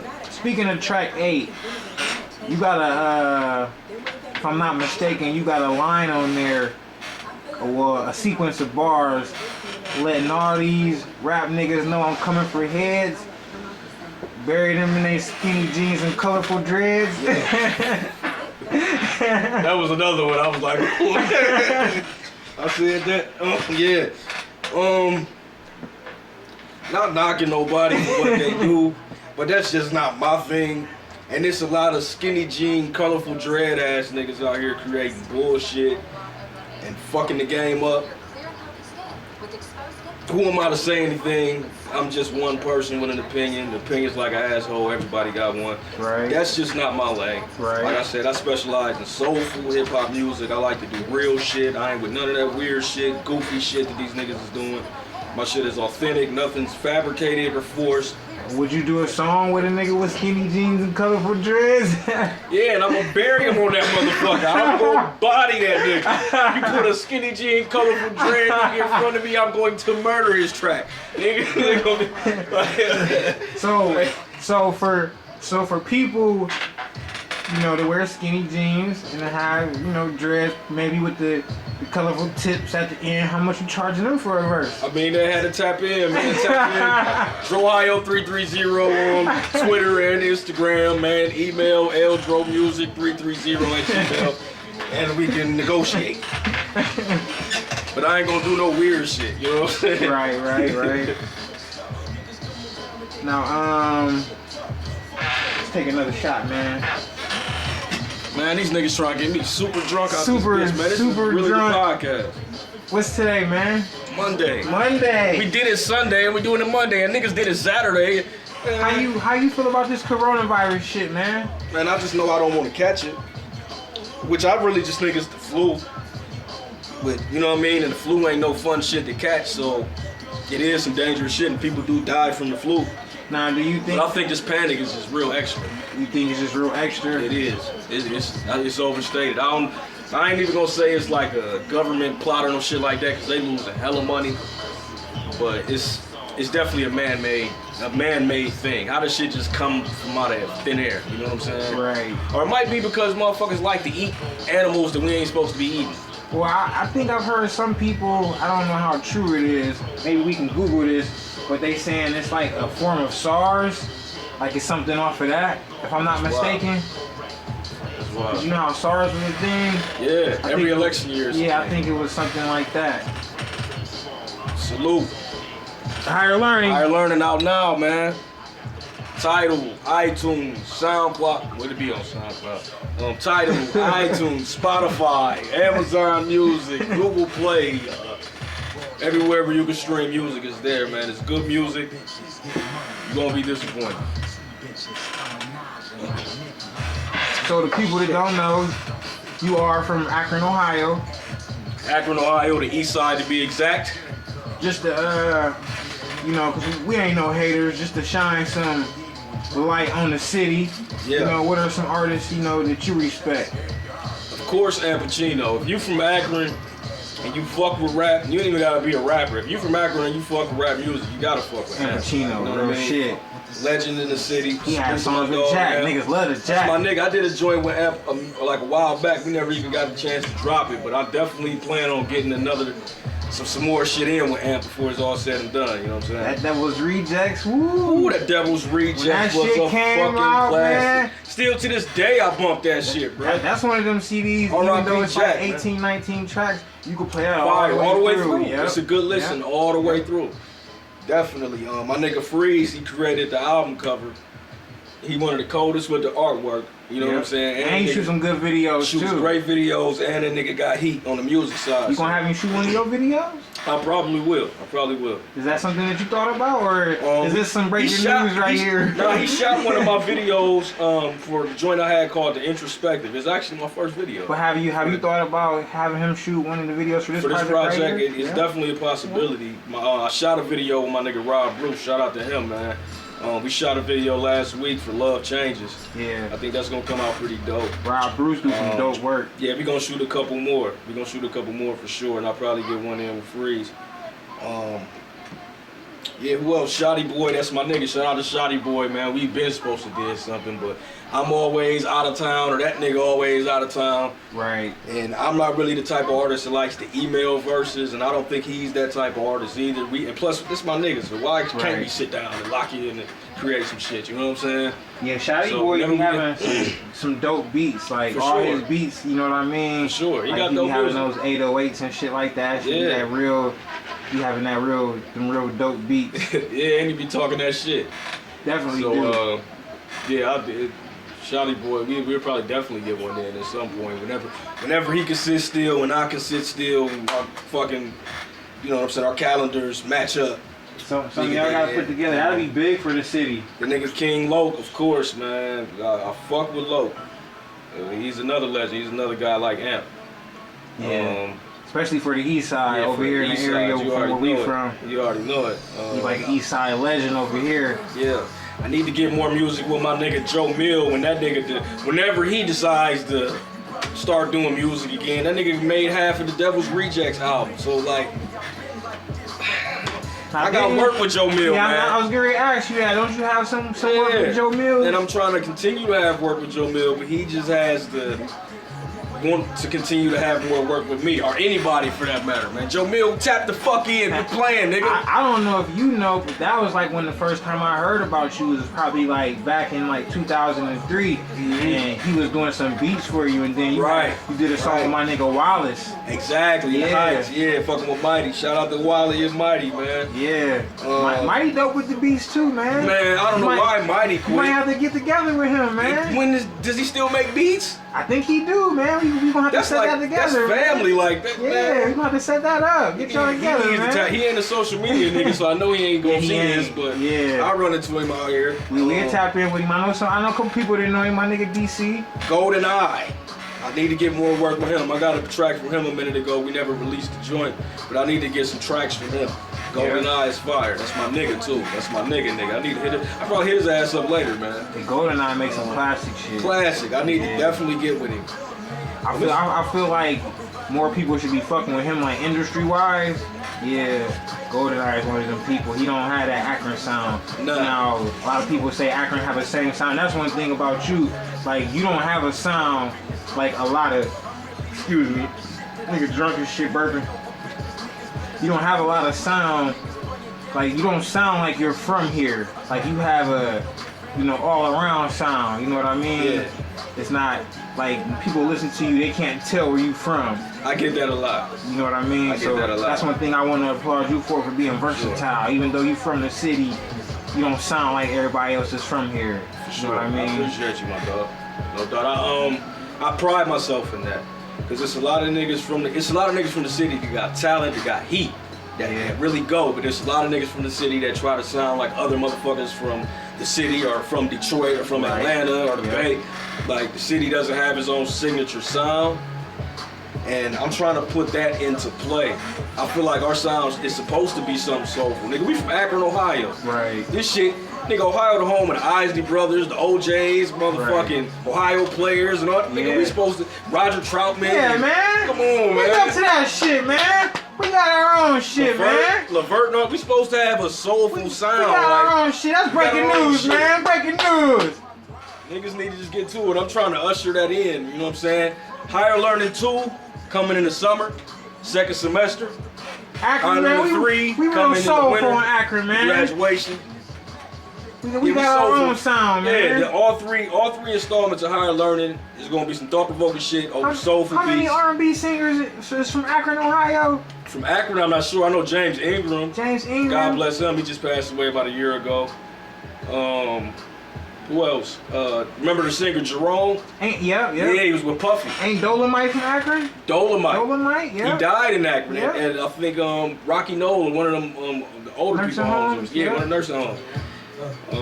We got culture here, man. Culture, man. Shirley Murdoch, We she need to from like stop Toledo following or something. everybody else and get with our own shit, man. Yeah. That's like, real shit. I feel like our sound ain't supposed to be Atlanta. We not Atlanta. Or Detroit. Not to knock them, but we our own. You know what I mean? We got a soulful sound. You see when you come here, you see what this shit look like. Yeah. And you are a nigga who travels and sees bigger cities. Right. And know what it's like. Right. And then you come back home to this. Right. I love my city. I ain't trying to shit on my city. I never will. Nigga, this city has made me. Right. But at the same time, it's not a lot of opportunity here. It's a lot of boarded up houses and places that used to be there that aren't no more. They spaces now. Right. The teenage pregnancy rate is insane. The teenage dropout rate is fucking insane. Yeah. The job rate, it's no fucking jobs here. It's limited opportunities. Everybody's leaving. It's drug infested. Everybody's a dope boy or a dope fiend. Right. It's all the bitches think they hot girls. It's just crazy as fuck, bro. Akron is a crazy ass place, a small city, but it creates resilient people, man. And you gotta be resilient out here or you're not gonna survive. Right. Period. I just want to, applaud you for having a mind of your own and being your own person and taking your own route. Cause everybody trying to sound like everybody. You know what I mean? Right. And you one of the people that I feel like took a different route. You know what I mean? So I just want to applaud you for that. Now, Absolutely. do you think your traveling is the reason why a lot of people that say that you don't sound like you come from the city? Do you think that's why? Because you travel a lot. I think so. I think the more you see, the more experiences you have in life, and it's better shit to write about. It gives you better content. Right. Some of the best songs I made, I was in other cities when I created them. When I created Love Changes that we're listening to now, I was in Detroit. Right. Riding by myself, when I wrote that, I was in Atlanta. Right. You know what I'm saying? Like, I was in LA when I did Sometimes, and I first wrote that. I think experience gives you a different perspective, man, and it just gives you more to write about, and you start thinking of more creative ways to say shit. Right. Especially when you around niggas that got different lingo, you know what I mean? Right. But cause coming from a small city like Akron, it's kind of boxed in, you know what I'm saying?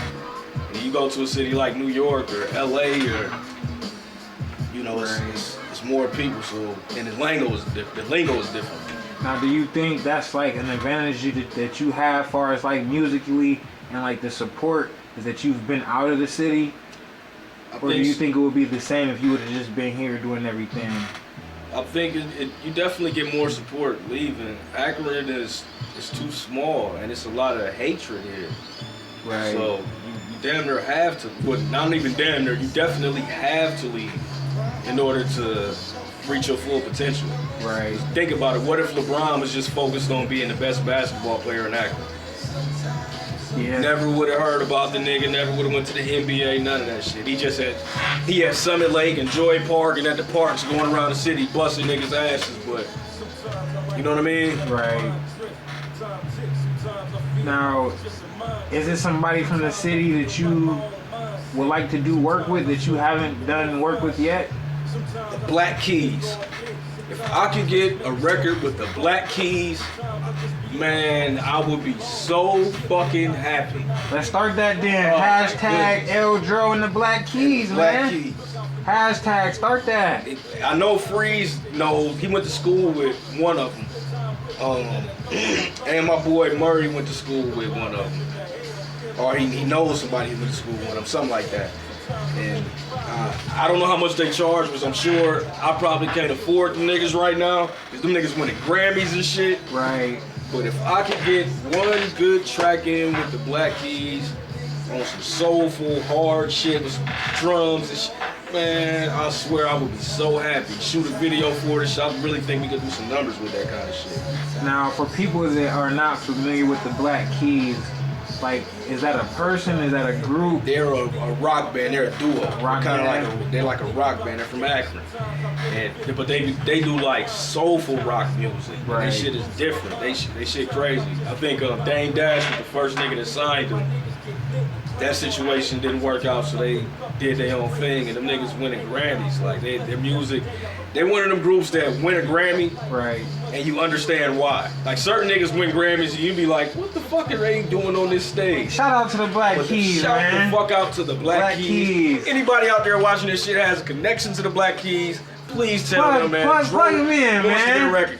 Just give me a quote on what you may want for a track, Right. and I can pull the dollars together. Or we can start a GoFundMe. Yeah, we can start a L GoFundMe. Dro and the We can Black do however Keys, the man. fuck we can do it. Hashtag, man. We will pull the funds together to make the shit happen. Let's Trust get that me. going. For real. I know a few people, man. Shit. And I know some people that know a few people. But yeah. Now let me ask you questions as far as like your personal preferences. It's kind of like the would you rather that we be doing on the Puffin Politics, but I just kind of want to get your personal views on, you know, things. But we can do like the would you rathers. So, you know, do you like Blueface or Uzi Vert? I met Uzi Vert fucking with Drama and Cannon. Right? Before Uzi Vert blew up, before he released like his first major project. Thought the little nigga was weird. You know, like and I still do, you know, but he has his own fan base. He found his niche. And people fuck with that little weird nigga. Like, he is doing his shit, so I can't knock it. Right. You know what I'm saying? Even if it's not my cup of tea or somebody else's cup of tea, it is somebody else's cup of Hennessy. They fucking with this little nigga. Like, for real, like. So, you know, it is what the fuck it is. So would you rather do a song with Blueface or Blueface? Blueface, he doesn't even rap on beat. I mean, I don't. He has his own fan base and he's doing his thing too. I ain't knocking him, but I at least Lil Uzi Vert can stay on beat. You know what I'm saying? And Lil Uzi Vert has a bigger fan base, so I would definitely say. And plus, I fuck with Drum and Cannon, so off top, I would say Lil Uzi Vert for sure. So you say that Blueface doesn't rap on beat. Now, one artist that I could think of that didn't rap on beat that, you know, we kind of accepted back. Silk the Shocker. Yes. I knew you was going there. Who's going there? Yeah, hey, shout out to Silk the Shocker and No Limit Soldiers, man. We came up on the niggas. He was with No Limit, so I mean, he was P's brother, nigga. But did you like Silk the Shocker? Yeah, and he had some joints that I really fuck with. What was a couple of your favorite Silk the Shocker joints? It Ain't My Fault. The song called The Shocker. Man, I'm a killer for real. Is no joke. Strapped with the funk for. Ain't no change of so that nigga Silk had some shit. I ain't gonna cap, man. I was a No Limit fan, so you know. Yeah, he had a few songs that I liked. I don't want to be here if I don't got it. My weed habit is so close to smoking powder. Hey, man. Like, take a shot to that, man. Man. Do you feel like your weed habit is kind of close to doing another drug, man? Nah, I be feeling like I'm so high sometimes I'm off another drug, though. Just fucking with weed. I ate an edible before we did the podcast yesterday. I was fucked up yesterday. I was more fucked up than I knew I was. Now, have you done any other drug besides marijuana? Not willingly. I definitely just smoked weed, but I think I was laced a couple times because I was too fucking high. So I definitely think I was laced about 2 or 3 times. Now, when you say you was laced, what do you think you was laced with? Man, I don't know what. I don't know if a nigga hit me with some crack or some boy or some meth or some cocaine. I don't know what a nigga hit me with. But I know I wasn't supposed to be feeling like that off of no fucking weed. Now, you know, just being a real nigga from the hood, you know, a nigga, you know, fucking around doing this 1-2 and shit. Like, you know, niggas so dope. So have you ever, you know, dibbled and dabbled? No. Not at all? I think I got high off of dope because I was in the vicinity when dope was being cooked.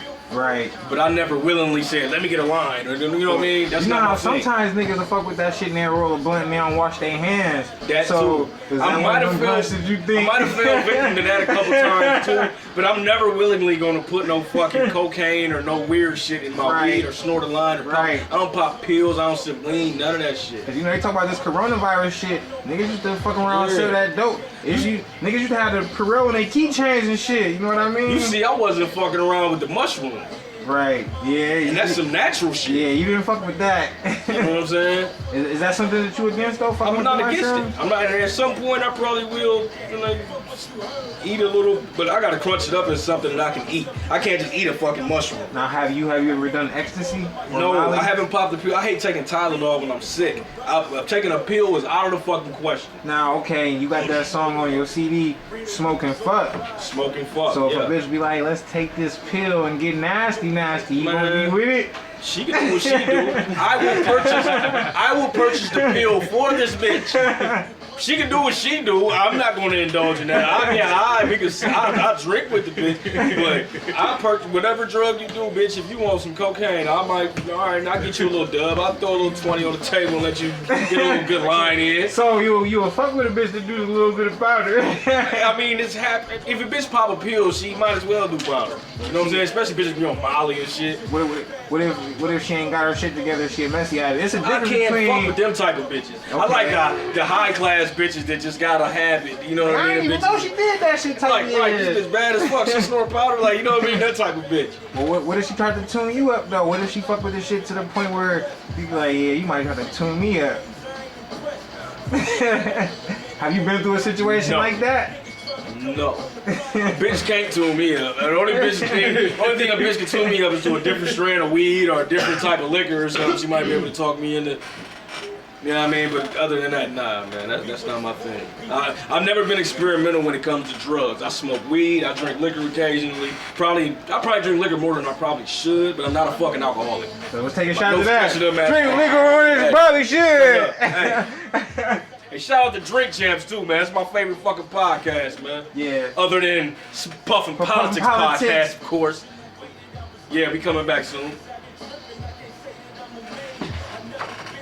Yeah, I fuck with the Drink Champs too. Sure, my nigga Nori. And DJ Vlad. DJ EFN. Yeah, DJ Vlad, he got a dope platform too. I don't know why niggas, I don't know what compels niggas to go on his platform to tell their whole drug history, their whole criminal past. I'm not gonna do that. That's why I respect niggas like Luke. He said, nigga, I'm with your shit. All my niggas is with your shit. Right. Period. No question about it. You go to Miami and ask about me, nigga, nigga gonna tell you that shit check all the way out. Right. But Luke raps about bitches and fun shit, partying, kicking it. He don't rap about I was selling dope, I was doing this, that, because he's really with the shit. That's one thing I respect you for, because you don't have to incriminate yourself in your music. I'm never going to incriminate myself in my music, bro. I respect you for that, because like, a lot of niggas take that route. You know what I mean? To look hard or get it, you know what I mean? And I don't knock it because Jeezy is one of my favorite fucking rappers doing it. And maybe it's him, maybe it's Gucci, maybe it's the influence from Detroit that's on the city right now, but you know what I mean? I just want to applaud you for taking a different route. You know I got to because I'm a different type of nigga. I don't get influenced by what other niggas is doing. I do what I feel is right in my heart. You know what I'm saying? Right. Now, as far as your favorite artists, you know, I'm pretty sure like Tupac and Biggie is like one of your top favorite artists. Absolutely. So let me ask you, would you rather be on one of Tupac's songs or one of Biggie's songs? We'd take like Juicy. Would you rather be on Juicy or would you rather be on like Brenda's Had a Baby or like California Love or one of them songs like that? It gotta be Pac. I mean, Biggie is because Pac is my favorite rapper of all time. All time. And it ain't even just because of his bars or how technical he was or punchlines. It's because of how authentic his shit was, how relatable his shit was. Right. His passion, his voice, his message in his music. Right. Like, I feel like it's certain things that Pac rapped about that Biggie never would have been able to rap about. He wasn't gonna get a Dear Mama from Biggie. Right. He wasn't gonna get a Brenda's Got a Baby or Keep Your Head Up from Biggie. Right. And at the same time, he wasn't gonna get a Hypnotized from Pac. You know what I'm saying? Right. But I do feel like Pac could have stepped in Biggie's lane more so than Big could have stepped in Pac's lane. Like Pac could have gave you something like One More Chance. One More Chance. I get around with something like One More Chance. Right, you know what I'm saying? Right. But Big ain't give us nothing like Dear Mama. And I love them niggas both damn near equally. But I just put Pac at a different tier, man. Now, do you think that was because, it's different? You know, because they say Biggie didn't write, so do you think that was the advantage that Pac had over Biggie? Is that he wrote and it was more thought out as verses? Kind of, but not necessarily, because Biggie's storytelling ability was second to none. He would tell you a story that was so compelling that nigga, it's like you sitting in the fucking movie theater. Right. You know what I'm saying? With your eyes closed with headphones on. Right. His shit was crazy. But Brenda's Got a Baby. Brenda's Got a Baby. But nothing's like that though. Biggs was more like a like a Quentin Tarantino movie or a movie like Godfather or something like that. His stories was more like that. Pac's stories was more like Menace to Society, Boys in the Hood. You know what I'm saying? More in tune with what's going on in the hood as opposed to like a mafia boss or some shit. You know what I'm saying? Right. Good way to put that shit. Now, as far as, do you have a favorite food? Moving to Texas, in Dallas, I love tacos. Tacos, burritos, nachos, taquitos, shit like that. Taco salad? Quesadillas. Taco salad? Hood bitches got me turned down on taco salad though. Hood bitches, you want taco salad? Ain't that how they real nigga in? Taco salad, chicken fettuccine alfredo. That's how they real niggas in. So for all the females who don't know, L Dro, like taco salad, taco salad, whatever. Quickest way 2 minutes heart, stew his stomach. Tacos. Hey. I like good food in general. Man. And I purposely got like a little slogan as far as like the taco salad. I call it taco salad, a real thought meal. Because anybody can make it. It is too. Ain't it though? So Texas is what got you liking tacos? I mean, I already like tacos because I was already doing a Taco Tuesday thing every Tuesday in Atlanta. Right. There's a place called Tacos and Tequila in Atlanta, out in Roswell. And I used to go there every Tuesday. In New Mexico? You said what? You said Roswell. Yeah, in Atlanta. Okay. Outside Atlanta, yeah. I said Roswell. Man, that shit used to slap so fucking hard, bruh. I used to be there every Tuesday. For the tacos. It's still down there. Still down there. It's a couple. It's a chain of them. But I used to go to the one in Roswell. That was like the best one. The other one was good as fuck too. But I knew the bartenders and the workers more on a personal level than at the other one. So what's the name of that place again? Tacos and Tequila down in Atlanta, man. You can go to any one of them. They all slap. So if it's any females you see it, you can grab some of that shit, hop on the plane, and bring it to him. Wait till a nigga in Atlanta, man. Get the recipe. Now, was that that's your favorite food? Definitely one of them. Chicken fettuccine Alfredo, for sure. Burgers, pizza. I'm a typical nigga, man. I don't need much to be alright, bro. What's your favorite holiday? I'm a winter baby, but I hate it. When's your birthday, man? Let people know. January 7th. I'm a winter baby, January 7th. So always kicking for New Year. What's your astrological sign? Because you know a lot of females fuck with that I'm shit. a Capricorn. So for the females that don't know, I'm a freaky nigga. I'm a Capricorn. But I have my limits. But my favorite holiday is probably 4th of July, bro, because it's going to fall on a Friday this year. So that shit going to be live as fuck, dude. I mean, it's probably, well, depending on how this coronavirus shit plays out. The 4th of July going to be lit in the motherfucker. Yeah. That's really like my favorite holiday because that's when I get to see family and it's hot and we can go swimming and we can shoot off fireworks and we can just party out. We want to kick it. Right. New Year's is always cold. Christmas is, I like to be with the family, but since my mother passed, Christmas will never fucking be the same. I feel that. As Sandra's son comes on in the background. Right. Right. Yeah, Thanksgiving, like I said, that shit'll never be the same. Memorial Day is my mother's birthday weekend, so that shit'll never be the same. So I would say 4th of July. That's that barbecue grill smell too. That's that barbecue. Barbecue. Straight up. Shout out to my nigga Deuce in the motherfucking building, man. Shout out to my nigga Deuce, man. You took a shot yet, Deuce, man? Hey, go ahead and pour yourself up, man. Playing with it, bro. Shit, interview Hey, my nigga, I've been trying to pass this nigga blunts all weekend, forgetting that my nigga ain't smoking right now. Like, I feel bad. Like, damn, every blunt we lit yesterday, I was trying, and he was like, bruh, I'm like, I woke up. I don't even want to tease a nigga like that. He was at the Puffin Politics, he was sitting in there with his hoodie on. Right. Shit, bro, I ain't gonna lie, when I left, I was high, bro. Bro, I was fucked up when I left, bro. You had to be high. It was so much smoke in that bitch. I was, though. I can honestly say that shit, man. Now, do you prefer a home cooked meal or do you prefer to go somewhere and sit down and eat? I prefer a home cooked meal. You prefer home cooked tacos? I prefer. I'm gonna put it like this. I like to reference my music as like home cooked food or like a good soul food restaurant. Like you see McDonald's all over the place, Burger King and shit like that. Taco Bell, you see that shit all over the place. You can always go and get that when you hungry. Okay, you're gonna eat it and you're gonna be satisfied for the moment. It's cool or whatever. But it's not really healthy for you. It's not the best food that's out there. Right. You know what I'm saying? But you find a good mom and pop restaurant, soul food joint, or you getting some good home cooked food. It's like, it might take a little longer for your food to be prepared, but the customer service is great. It's A1, the food is gonna taste incredible. It's gonna be better for you. Right. You're not gonna see many of these spots. Right. But when you find one, Right. it's gonna be worth it. Now, just to shed some little light on the city or around the area, what are a few of your favorite spots that you like to go to and things that you like to get? Fucking the Score. Score Bar on Watergate? Exchange. Exchange, okay, yep, Exchange. yep, yep. I go there often. The food is good as fuck. The customer service is good as fuck. I'm cool with the bartenders. My homeboy work in the kitchen or whatever and shit. And Check out the Score. we get good drinks, man. They serve you real fucking liquor. They ain't playing with the liquor, pouring shit in it.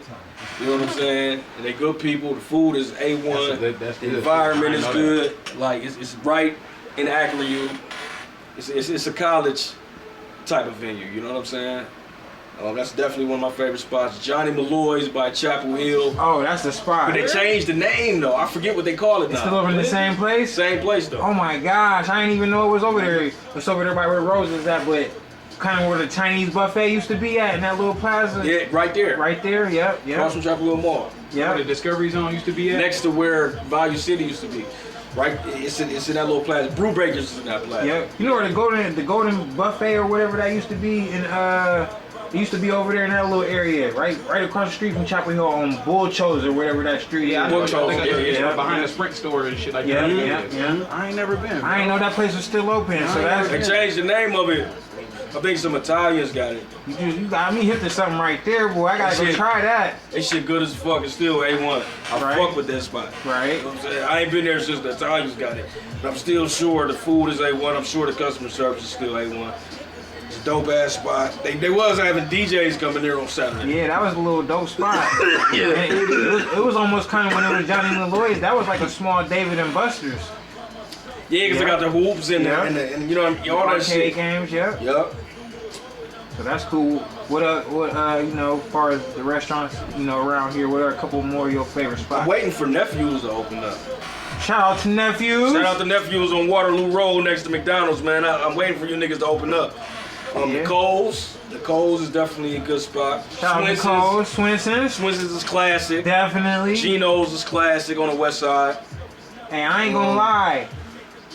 As old as I am, I probably just had a galley boy probably about a month ago. Cut it out, bro. I'm not lying, bro. I've been missing something. Cut it out. I've been missing something, bro. I feel like I've been missing something.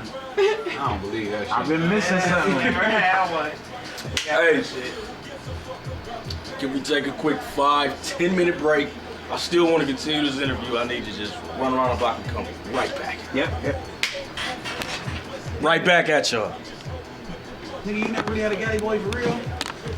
You like spicy food, like Mexican food like that? For sure. My mom got me into that shit. You know, I love that kind of shit for real. That Mexican food to do something to your soul, boy. Juice for hot sauce on every goddamn I thing. swear to God, though, bro. I like jalapenos, nigga. You know what I'm saying? That Back shit at so it. Good. Now, we was talking about this galley boy, and Galley Boy sandwich at Swenson's. I know y'all surprised that I told y'all it's my first time having a galley boy, you know, within a couple of months, but that's something that I feel is not promoted enough. Cause you know, we had the Popeyes chicken sandwich craze, you know, it's the hibachi, everybody like hibachi and Chipotle Right, and everything. right. Like, I feel like Akron as the city need to come together and be like, nigga, this, the galley boy. So Yes. where do you rate like the galley boy? I feel like we need to support Swenson's overall, though, not just the Galley Boy. The Galley Boy definitely needs to be a priority as far as an item that's on the menu. But Swenson's overall, man. But Swenson's is starting to get heavy. I was in Columbus and went to Swenson's down there. It's next to Top Golf in Columbus. That shit slap. Shout out to Swenson's, Shout out man. to Swenson's for expanding. They got one in Kent State. I ate there. That one was good. Yep. They got some shit. They moving along, but I think they need to be like a bigger chain overall. They started Columbus? Yup, How long has next to that Top Columbus? Golf, like a year or two. Damn. Shout out to Swenson's. Do you have any other, as far as like places in the city that you like to get food from? Like I said, the Score Bar, Or the Johnny Malloy's, I forget what they call it now. The Basement is pretty cool. Euro Gyro, they shit is good. classic, classic. Panini's. Definitely a Nini's. Yeah, look. Shout out to Nini's. For sure. Geno's Pizza. You know, good as fuck too, though. Nigga said, Nini's, boy. Yeah, I like, and then I like the Penn Station, Five Guys, Moe's, Southwest Grill. El Paso Taqueria. Okay. I think I would just call it El Paso. I don't know what exactly they call it, but it's a Mexican restaurant on Main Street where the old liquor store used to be. It's not too far from the old Firestone Stadium. That shit good as fuck, bro. That's the best Mexican restaurant in the city, in my opinion. What's that called again? It's El Paso. I think El Taqueria. Paso. Taqueria. I don't know if you want people to know your spots, but you know we just want to shed a little light on the city, man. If you see me out at any of these spots, come say what's up, man. You know what I mean? Come have a drink with a nigga, politic with a nigga or something, man. I fuck with my peoples. And as for the ladies, he Ladies does like taco salad. What nigga don't like taco salad, man? Tomorrow is Tuesday. Taco Tuesday. I'm probably going to El Paso. I ain't fucking with these bitches with taco salad, nigga. I'm giving these some real tacos. The real shit, huh? Now, as far as like females, do you have somebody that you dealing with now? Or you just kind of like singling, mingling around? I'm just out here, bro, and I'm happy to say it. Because I see what a lot of my niggas deal with their baby moms and the shit that they going through. My niggas be telling me, like, bro, don't have no fucking kids. Fuck that shit. You know what I'm saying? And a lot of niggas, like, you know, I do want to have a relationship, and whoever I have kids with, I eventually want to marry, because I want to have a family, not just a baby mom and a kid. Right. But that's not something that I'm in a rush for. Like, niggas say, you getting older, bro, you need to have a kid. Nigga, no, age will not be a deciding factor. Now you say that. Now, would you rather get married before you have kids, or you'll have the kid before you get married, or you will try to, like, once you know she's pregnant, if you fucking with her like that, you'll get married while she's pregnant? To me, the order doesn't matter. As long as this is the woman that I know I want to be with, she's having my baby, and I know I want us to be a family. Whether she's pregnant before we get married, she's pregnant during our marriage, or if she's pregnant after we get married. Hey, fine. Are you against unprotected sex? If you had a monogamous female, or you were dealing with a female? With this coronavirus shit going around, I'm kind of against unprotected sex at this point. I mean, as a man, as a human being, like, we desire sex, and a lot of people desire raw sex, because think about it. What sense does it make to get a massage with a fucking North Face jacket on? It's not going to feel the same, right? I'm saying. It takes away from the feeling. And you tell, don't be a bitch. It takes away. But I'm not against. You need to protect yourself. Don't get me wrong. Don't just be fucking anybody raw. But when you get a partner and you locked in with them and you fucking with them and you feel comfortable taking it there, why not? Now, what if it was somebody that you was fucking with on that level, but you necessarily is taking it to that level, you might not have felt like, you know, she was the one. Maybe y'all have fun and you know she wasn't fucking around with nobody else, but maybe she wasn't like marriage material. It's all trial and error, my nigga. I mean, I feel like don't nobody Cause you can end up with them baby's mom. But I'm saying, don't nobody buy a car without test driving that bitch first. You know what I'm saying? Yeah. Some niggas test drive longer than others. Hey, but you can also have a car for 3 months and the transmission starts slipping. It's little things. Like I said, it's trial and error, bro. You don't know, man. I mean, I think our lives are already designed for us to go a certain way and do certain things, man. It's just, I mean, we do have our free will to make decisions and shit. So do you feel like, as far as like the women that you dealt with, like, has there been some women that you dealt with that's had kids now by somebody else and you're like, oh, this bitch is crazy, I'm lucky I dodged that bullet? Yes. Dennis, it's probably one in particular that ended up having a baby. Like, we used to fuck around all the time, unprotected. Now I used to just, like, I used to let loose in her all the time. It's like, and she never got pregnant. As soon as we get done fucking around, like after we finished fooling around, she ended up getting pregnant by another nigga. It's like, bitch, you owe me a baby. What the fuck? What the fuck we was doing and all the crazy shit. And nothing happened. Right. And we was fucking around every day, multiple times a day, and nothing ever happened. But Do you Guess feel like it was that meant- was, it's do you meant feel like to that be was that way. God's plan It then? was God's plan. It had to be. Nigga, I was not holding back. Now, how old were you when this was going on? I was in my early 20s. My early 20s. Early 20s. Was you doing music then? Yeah. Now, Yeah, I was sure she like a groupie type female, or You was said she groupie? or was she somebody you like Man, she was personally? somebody I was fucking with. Fucking with? I'm not gonna lie. I Right. wanted to give her a baby. I ain't gonna trip. We talked about it, like, Right. you know what I'm saying? It just didn't happen, so I guess it wasn't meant. Now, is that something that could possibly, right place, right time? She can get a lifetime contract. I'll run into her ass again. Shit, it's a great possibility.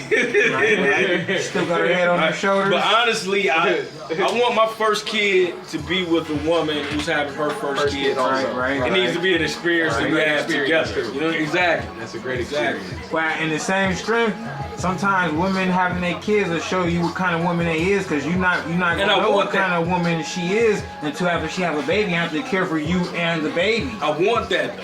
I want to see who you really are. Take the mask off. Right. Feel right, yourself. Right. You know what I'm Right. saying? Because I want to marry who I have a kid with. Right. I don't want to just have a baby mom and a kid. I want to have a family, bro. Because that's what I was brought up with, family structure. My parents were married. They were together for a long time. We was under the same roof. Now, as far as like getting married, like, do you have a preference on the type of wedding? Would you like elope and go to Vegas, or go down to the courthouse, or do you want to have a big wedding? As long as I love the woman that I'm marrying, and I know this is who I want to spend the rest of my life with, it don't matter where we marry What at. if she wants you to break the bank? Is that I'm something not you gonna willing to break do? the bank for a marriage. But if she was just like on some, hey, I love you, you love me, but it is not like she's proposing to me. I have to say, I want to marry her. And Right. if she says, let's go to Vegas right now, let's make it happen. We're gonna go to Vegas, we're gonna party, we're gonna go to the casino, we're gonna go to Club Tower, whatever club out there, we're tune gonna kick you it. up. And we gonna go, and we gonna get married. Hey, no, she gonna be those bitches gonna turn me up. Fuck no. I ain't even going for that type. But I would definitely be all for it if it's somebody who I really see myself spending the rest of my life with. And I don't think that's happened yet. That's why I don't have any kids, and I currently don't have a girlfriend. I'm out here Now, moving. for the females that don't know, what type of female that you looking for, like, give us like, some type of blueprint of things that you looking for as far as like personality, I mean, first off, or physically. I like to have an attractive woman. I love it doesn't matter if you're light skinned or brown skinned, dark skinned. I like just beautiful features like the lips, the eyes. I like short women. I like fat asses, decent set of titties on her. Church. You know what I'm saying? I like good hair. Real You know what I'm saying? I like good wavy hair and shit on bitches. Real nigga shit. I like the way you think. I like a confident woman. I like a woman that knows what she wants in life, God-fearing. I don't want no woman who relies on a nigga who's just to help. You know what I'm saying? I like a woman that's about going and getting her shit at any cost. Like I said, I prefer a woman with no kids, but if you do have a kid or maybe two, and if I'm really digging you like that, we can, at least attempt to make something happen. Right. But I like smart women, cerebral women. You don't have to, like, What's the biggest turn off for you as a cigarette smoking woman is the biggest fucking turn off. Them the worst kind. I don't care how fine you is, you and smoke no a cigarette, you offense- instantly, bitch, get away from me. You're No turn offense off. to the cigarette smokers. No offense. Because I know it might be a lot out there that's gonna watch this podcast, this Yes, interview, it is. or this live. It This whole absolutely the cigarette. fuck is. But that's one of them things. Okay, what if she smokes cigarettes and she want to be with you? Would you help her quit, or you be like, you gotta quit and then I'll fuck with you? You gotta quit and then I'll fuck with you. Fuck with you. We can start rocking and you gotta be in the process of quitting and you gotta be cold turkey within like a week or two. Like I can't. Okay, but what if it's a woman that you... Let me go ahead and turn my fucking live off because my phone is dying right now. Let me finish this real quick and I'm gonna throw it on the charger. Now, you said you don't like cigarette smokers. Not at all.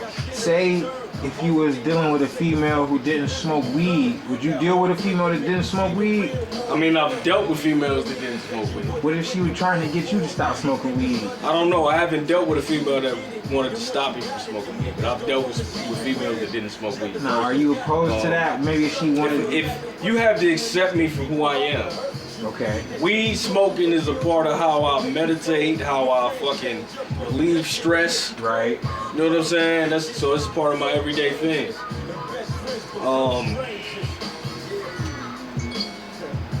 I don't see a female coming into my life and saying, "Stop smoking weed," and I say, "I love you so much that I'm going to put the weed down."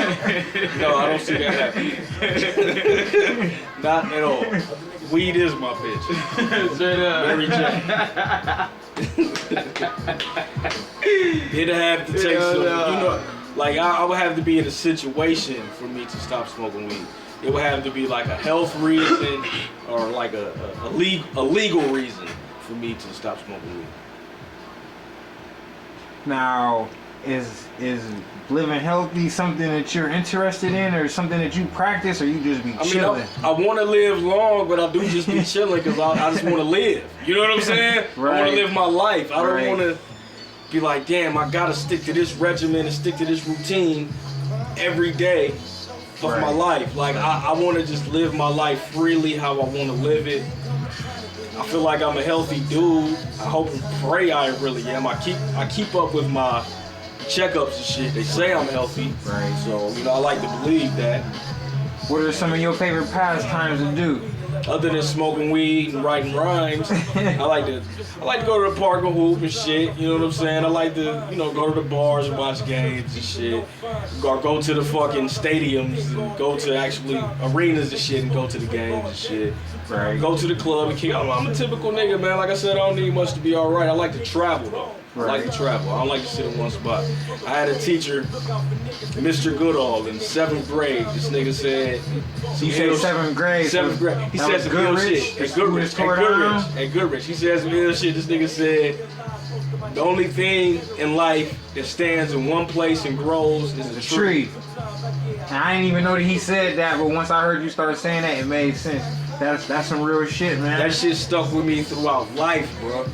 That's some real shit. As human beings, we have to move. We have to go in order to grow. Right. You can't just stand in one spot and grow. Right. That's some real shit. The older I got, the more I understood that concept, man.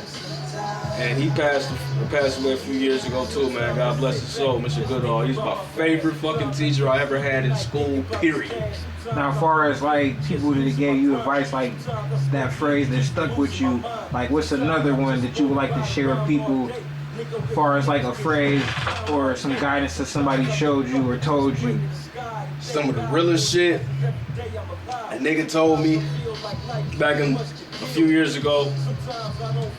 Jadakiss said, content is king, the internet is ruling everything. Make sure you lock in on the net. Right. Cause this shit is about to get crazy. Like everything, niggas ain't even gonna purchase CDs. Niggas want to hear that.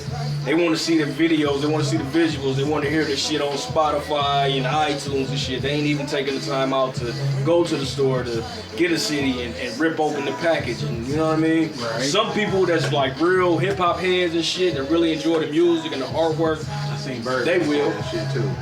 Exactly. But, you know, Kiss is a real nigga. I salute Jadakiss. He's one of my favorite rappers of all time. One of the greatest to ever do with his album. Ever will be. Ignatius is out right now. Go cop that shit. That shit is fire. Yeah, He told me to come to Yonkers to shoot the video for our joint. My peoples ended up getting bagged by the feds like a week later, so we wasn't able to make that happen. But I'm creating that. I'm in the process of creating the animated version of that video now. So we still gonna make it happen. Shout out to Siegel too. On that joint, The Life We Live. That was the first joint that Siegel did once he recovered from getting shot. So that was kind of like breaking, huh? That nigga didn't owe me that. He don't know me from a can of paint, bro. Right. I just sent him the joint. I said I wanted a feature from him. Right. I hollered at his joint, his manager, CK. Shout out to my nigga CK, man, big CK. He helped put it together. Now, was that something that they knew that each other was gonna be on the track? Did they know? Yes, because my idea was to either I was going to get Scarface, I was going to try to reach for Scarface or Siegel, but I knew I wanted Jada. So I got Jada first. I went to Yonkers to get the first with Jada. Right. You know what I'm saying? He told me to come back to shoot the video and make it all official. He said, "Me and get beans up here, nigga. We ain't making a thing." You know what I'm saying? And got the verse. Reached out to Siegel's people, CK, like I said, and we got the verse from Siegel. And he had just got shot and he recovered from it, got out the hospital. That was the first verse he did once he recovered from it. He didn't owe me that. Right. This is a legend. This is a nigga who I looked up to, man. Let me just take a second to say, man. Big up the Beanie Siegel, man. Me and my nigga Bolo.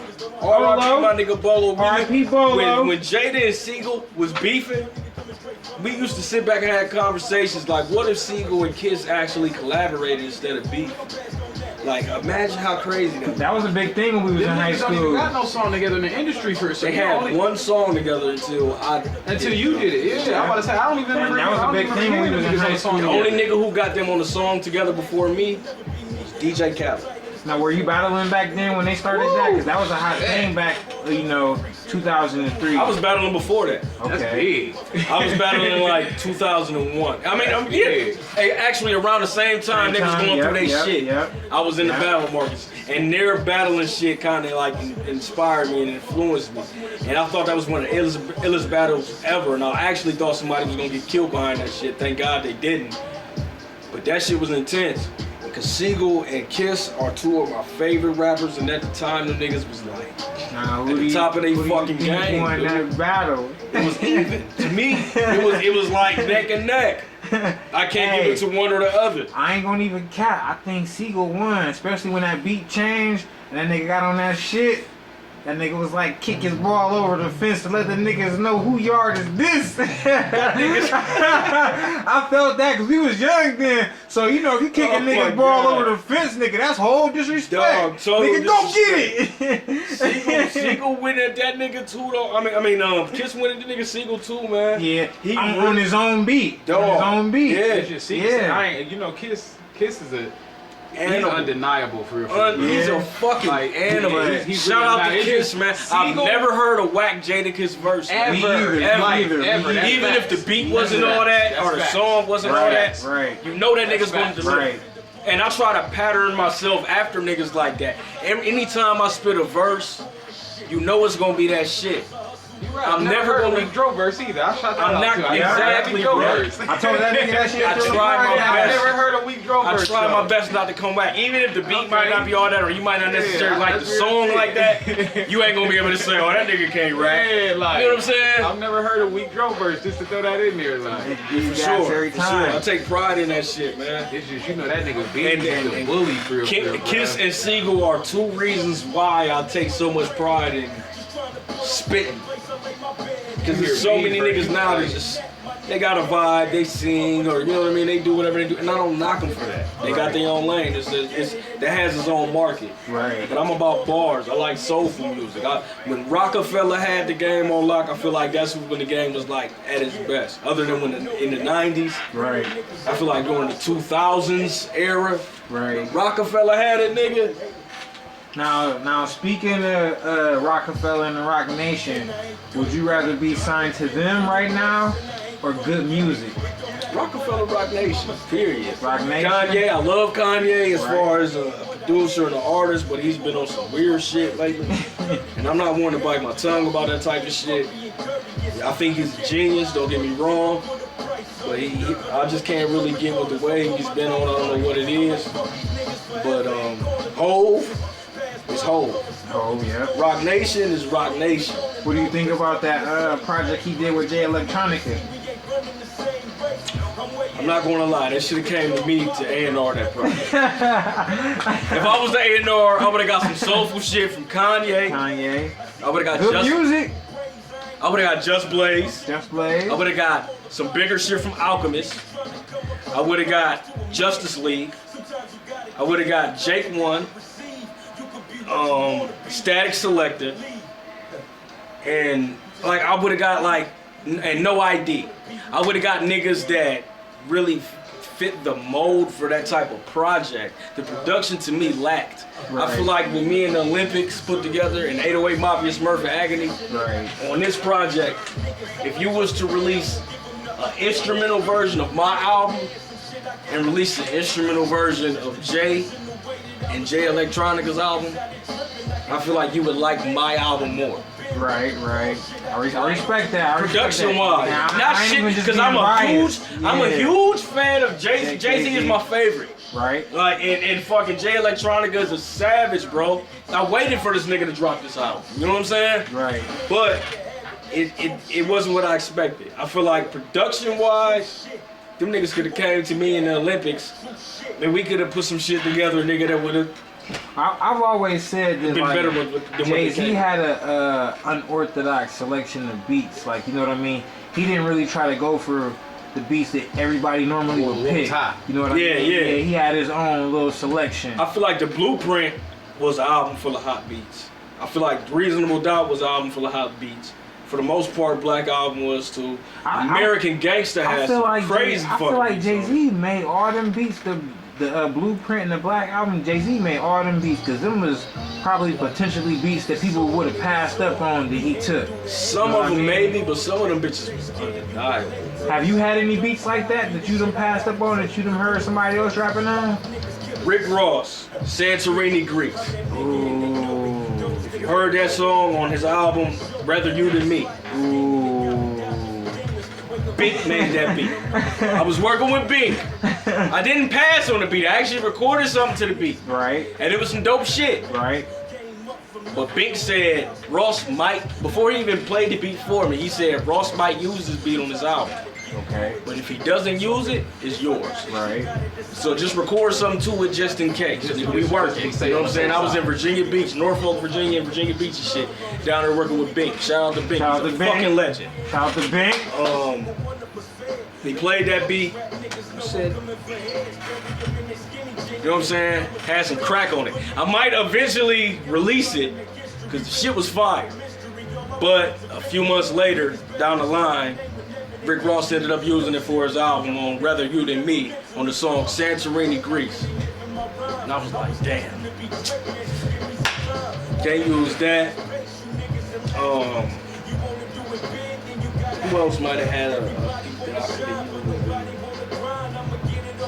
I think that was really the main one. Now, you know, we mentioned some rappers from the area that you like, but do you like, what's his name, Stally? Stally, I mean, he's doing his thing. I can't knock him. I fuck with one of his producers, my nigga named Smitty. From down in Atlanta and shit. My nigga Smitty, that's my dog. Shout out to my nigga Smitty. Shout out Smitty. Stylie's music is, you know, he got his own lane. Right. You know what I'm saying? I ain't knocking him for what he do. He doing his thing. I'm curious as to what happened with him and Rick Ross. I wonder what that situation would have worked out like if he would have stayed with Ross. Right. But you know, it is what it is. I'm not against collaborating with him or nothing like that. You know what I'm saying? Like, you know, he doing his thing. I'm not gonna sit up here and pretend like I'm his biggest fan or no shit like that. Right. But he doing his shit. I can't knock him. So as far as for you in this new project, Higher Learning, Yeah. you know, how long until your next project coming out? I plan on dropping a surprise album on around the 4th of July, probably on the 4th of July. I ain't even gonna give the name. I'm not gonna give the concept. On the 4th of July? On the 4th of July, I plan on Independence dropping Day? on Independence Day because I'm an independent artist. I plan on dropping a new album on some independent shit. I'll probably shoot maybe 2 or 3 videos for it and leave it alone because it's gonna be something different. It's gonna be like a lost album. Now, as far as like the, And then after that, at the end of December, I'm gonna drop Higher Learning 2 up. as far as the Independence Day, Like, what's your belief on that? Because, you know, it's a lot of pro-black people that be like, Juneteenth, you know what I mean? Like, do you celebrate Juneteenth, or you just be like, man, fuck it, it's just Independence Day? Like, are you more for the American tradition, or do you take it back to the essence of the black people? I mean, I'm a black person, so I would be a fool if I was to sit up here and say but I don't necessarily celebrate Juneteenth. I do kick it for the 4th of July. I'm not gonna lie. Right. 4th of July, nigga, Everybody I kick do. it. Everybody you know do. what I mean? Yeah. You know what I'm saying? National Barbecue Day besides Memorial Day. Juneteenth, I like to do something. You know what I'm saying? I don't necessarily. It's not as big of a holiday worldwide as it is. That's the 4th of July is. You know what I'm saying? Or not worldwide, but nationwide. You know what I'm saying?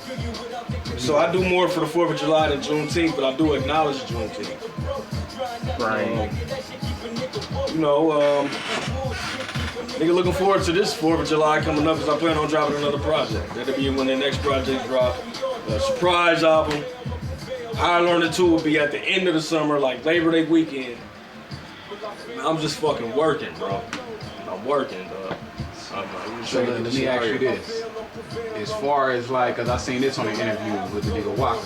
Yeah. And he was saying like, you know what I mean, it don't really make too much sense how it's a lot of big CEOs in the game right now. And I'm asking this because I know you've worked with people that got major deals. Right.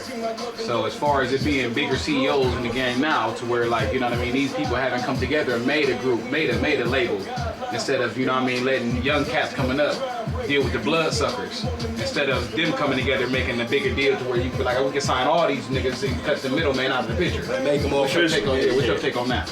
I do feel like it's a lot of black entrepreneurs in the rap game that are in position to really make a lot of artists stars and not rape their pockets at the same time. You know what I'm saying? With the way the game is. But also at the same time, I would advise any young artist coming up in the game to try to take it as far as you can on your own. But the way the game is set up today, you can create your own music, get your own digital distribution, put it out there everywhere on all the digital platforms, put it out in any mom and pop stores and press up your own copies and all that shit. You can find somewhere to do your own merchandise with the t-shirts and whatever shit, cups, lighters, whatever the fuck you want to do. Right. If your music is good, certain people are going to take to it. And if you continue to put that music out, the crowd is going to get bigger and bigger, just naturally. Right. So, you know, I would advise niggas to stay independent and get every dollar, but if the situation makes sense and you get offered a bigger deal, take it. You know what I mean? Like, you know, it has to make sense to you if it's something that you comfortable with. Right. But I'm all about independence, man. Like you said, there's too many fucking bloodsuckers in this game, bro. Like niggas just, they want a couple dollars off of you, but they didn't help you get them couple dollars. Right. Like, you know, or even if they invest a couple dollars in you, They gonna take more than what they got. exactly what they want to take back from you is more than what the fuck you feel like it should be. Like as an artist, you feel like you priceless. Right. And especially if you're confident in what the fuck you're doing. Right. And like I refuse to be raped in any aspect. Any aspect. I prefer to be independent before I let a major rape me. Now, as far as owning your own label and, you know, having the rights to all your shit, like, what if somebody came to you and, you know, they had their own money, but they just wanted to work with you or under you? Are you against that, or are you for that? I'm all for it. Business is business. Business is business. So I would definitely be all for it if the numbers is right and, you know what I mean, the situation is right overall. But and then plus I like to help. The next motherfucker. Exactly. Right. Yeah, that's Right. part of your legacy. Right, The people who you help pulled up with you Right. is as much as your legacy is what you actually do. You know what I'm Right. saying? That's a part of your resume. Right. So I feel like that would stick with a person longer than, you know what I mean? Exactly. Anything else. But like, man, I know my nigga, I made it here. My nigga 'Cause you Dro know- was there when, you know what I mean? because you know what you can pass off to your kids and shit. Right. Right. But how can you help the next man pass off some shit to his kids and their kids? Right. You know what I'm saying? How can you help his family members and people? How can you help them keep the generational wealth going? How can, you know what I mean? Right. A lot of niggas think longevity. Longevity, exactly. A lot of niggas think too selfishly in this shit. That's why it's a lot of poor black artists in this fucking game that's struggling. And I'd rather make $250,000 as an independent than to make $500,000 with a major, knowing I gotta pay half of this money anyway to the major. Right. Other niggas I'm gonna have to cash out. I'm gonna have to keep up an image. Whatever image these niggas want me to keep up with, I gotta stay with that. I'd rather do my own thing. You know what I'm saying? Exactly. I'd rather pay for my own shit and find my own outlets and deal with niggas. Because when your name is good, you're able to get deals. Certain niggas don't even charge you for shit. Just because they fuck with you and see your vision and know what you're trying to do, they might be like, man, don't even worry about this shit. Just give me my credit, nigga, and we gonna keep it pushing. And promise me that we gonna keep working. That's it. Right. It's about working relationships. Now, Exactly. as far as, because, your city is probably, your CD is probably going to be played in Akron a lot through this summer. I'm not even going to lie. But as far Akron as and everywhere like, else, shit, as far as like you performing, like, will be. are there some spots that you are against performing at, or do you want to perform at? I want to perform at Lock 3. By 3? And the last spot that I would probably consider myself performing at would be Vortex. Because I remember when it was the ecstasy. You know what I'm saying? Right, Niggas get lap strip dances in club. that bitch. Right. It's just not my thing. Right. Hey, let me take a quick piss and we can continue the interview for the next 5-10 minutes, whatever the fuck we Okay. need on it. Yeah, we gonna wrap it up. Yeah. We back in. That nigga might offer your ass right. Conclusion of the interview, man. We going in depth. We got $1 million bonus. You get Any this question $1 you million want to deal. ask, man, let's get to it. Let's not bullshit. We talking that shit. Higher learning. I don't know if they asked you this. Out now, bitch. As far as you All growing black up, what made you want to rap? If that hasn't already been asked. What Made made me want to rap. Just how competitive rap was back at the time when I first started listening to it in the 90s. Like Pac made me want to rap. Big made me want to rap. Bone being from this area made me want to rap. Motherfucking Nas made me want to rap. Hove, Scarface. These niggas made me want to fucking... You hear the shit that they say, the beats they rhyming on and shit, and then you're able to purchase the single from the store that has the instrumental version and all that shit. So you can listen to the instrumental and put your own shit to it. You know what I'm saying? That shit kind of motivated me to want to keep doing this shit. At what point in your rap career, when you first started, or when you or after you started, did you feel like, oh yeah, I got this shit? You know what I'm saying? Like, you know what I mean? I can do this shit. You know what I mean? I got this shit down. To where, you know what I mean? Like how some niggas rap and be like, damn. Some niggas rap and be like, I know I can't really rap. You know what I'm saying? But then again, there's other niggas be like, nah, nigga, I know I got this shit. I can do this shit. You know what I'm saying? I think the point that made me realize I could do it was doing them talent shows at Goodrich.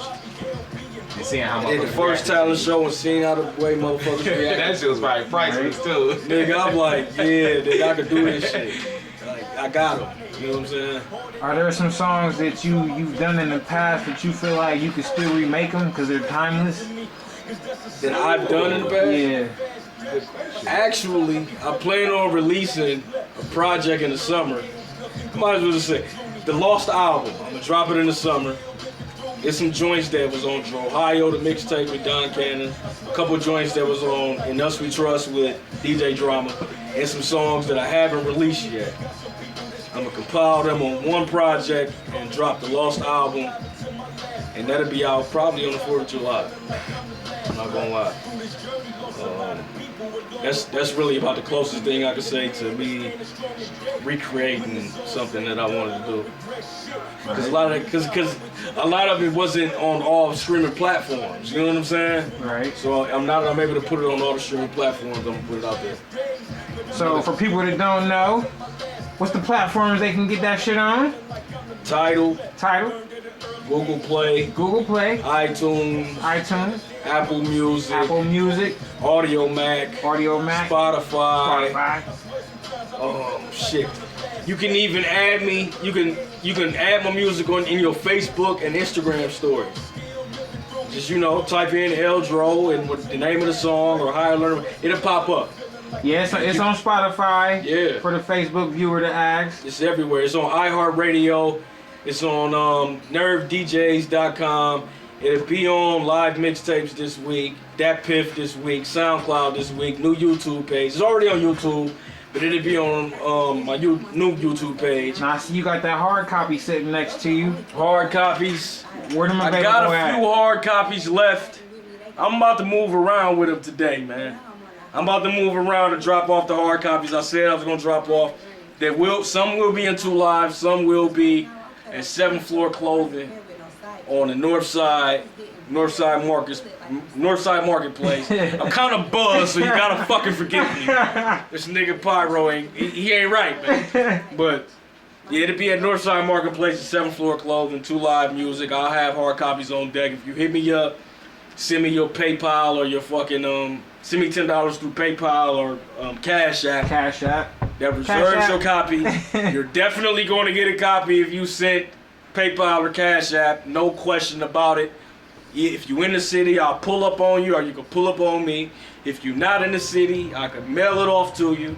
You know what I'm saying? I'm sending orders off today and tomorrow and shit. I think the post office will be the last places they close. Yeah. Another one for you. Now, not to be funny, but better watch for that coronavirus. Absolutely. Absolutely, but I don't care. I gotta touch the people. This is my occupation, man. Right. And especially with this album, it took so much going into this to make this shit actually happen. So you don't let that discourage you. I can't let nothing discourage me, man. Right. A real grind. I can't let anybody ask me for a copy, nigga. You're going to get it. I'm pulling up, or you can pull up on me, or you get it from 2 Live, or 7th Floor Clothing, Northside Marketplace, or you're going to get it. Just put it like that if you want a hard copy. So look, as far as you basing where you started your career at, as far as your home city, if you could trade that to be like, okay, if I had a chance to, I would start it at this state, I would start it at this state. Is there a specific state you would trade, where you started a lot of people being in Ohio? A lot of people say that my music sounds more like that New York sound, that vintage New York hip hop shit. I kind of feel like that and too. even my friends in New York said, nigga, if you was from here and came out with this shit, you would have been on. Yeah. Like, a lot of niggas told me that shit on some real shit. And I grew up listening to New York niggas. D-Block, Diplomats, Jay-Z, fucking, you know what I'm saying? Nas and Biggie, like, so it makes sense. I actually stayed in New York for a summer. To the summer of 2013, I lived in New York. I know you'd have been a few places. That's what made me ask that. Stayed in Brooklyn, yeah. Shout out to Brooklyn, man. It's a fucking hell of a city that was very welcoming. Cool ass city. I experienced some shit there. Fun. So you would pick New York over Houston, over Texas? I would. As far as, what you mean as far as? Just, you know what I mean? Just show, as far as just basing your career, like, you know what I mean? Like, this is where I'm going to New York. New York and Texas. New York over Texas. I mean, Atlanta, Texas, Atlanta. New York, wherever state you'd have been to before. Atlanta is just so, and New York is congested too, but New York has more space. Atlanta is smaller than New York, but it's so fucking congested. I love Atlanta though, especially the way that I was living when I was down there. Right. Nigga, I was going crazy down that bitch. Young nigga got a condo in Atlantic Station across from Julio Jones. There all the stores and restaurants around my shit. Movie theater. You was in a good spot. I was having my way, bro. Speaking of like Atlanta and Julio Jones shit, man. You was in a real good spot. Was you down there when they lost the Super Bowl to the Patriots? And how did that feel? Bro, let me tell you like this. So, I'm living down there in Atlanta. The week before the Super Bowl, the Atlanta Falcons bring they tour buses through Atlantic Station, literally down my street that I live on. I'm on my balcony recording this shit. It's on my Facebook page and all of that shit from a couple years ago when they went to the Super Bowl. I'm like, nigga, this fucking Julio Jones and Matt Ryan, everybody on the tour but hanging off the bus, and everybody got on their Falcons gear going crazy. It's going stupid out that bitch, bro. I didn't even know this was happening. This was the week before they left to go play in the Super Bowl against the Patriots. I went to the bar with my cousin Carmela that night. Shout out to my cousin Carmela, love her to death. We out there kicking it. Hey man, what the fuck is this shit that we listening to right now, man? We gonna continue this shit, but That shit was That's the some old other shit? that's some old other shit, man. How the fuck that shit pop up like that? I don't know, but it should have never popped up. That's I that forgot YouTube to analytics. That's the old shit too, ain't it? Yeah, that's that old shit. But anyways, I'm in Atlanta. Me and my cousin Carmela go out to the bar and shit. We kicking it. Nigga, it's 21, it's 14 to 3, 21 to 3, 28 to 3. Nigga, we in the bar going crazy. Motherfuckers buying shots. Like niggas we don't even know buying us drinks. This motherfucker running around the bar with an Atlanta Falcons flag and shit. Niggas going dumb out there. We like, hell yeah, we about to chop it up tonight. I hit my bro up. He like, nigga, I got a table at Josephine's tonight, nigga. We about to chop it the fuck up, nigga. This about to go crazy in that bitch tonight. I'm like, hell yeah. All right, okay. 21 to 10. Okay, they scored a touchdown. You know. All right, 21 to 7. I mean, 28 to 17. 28 17. Okay, we can see what happens.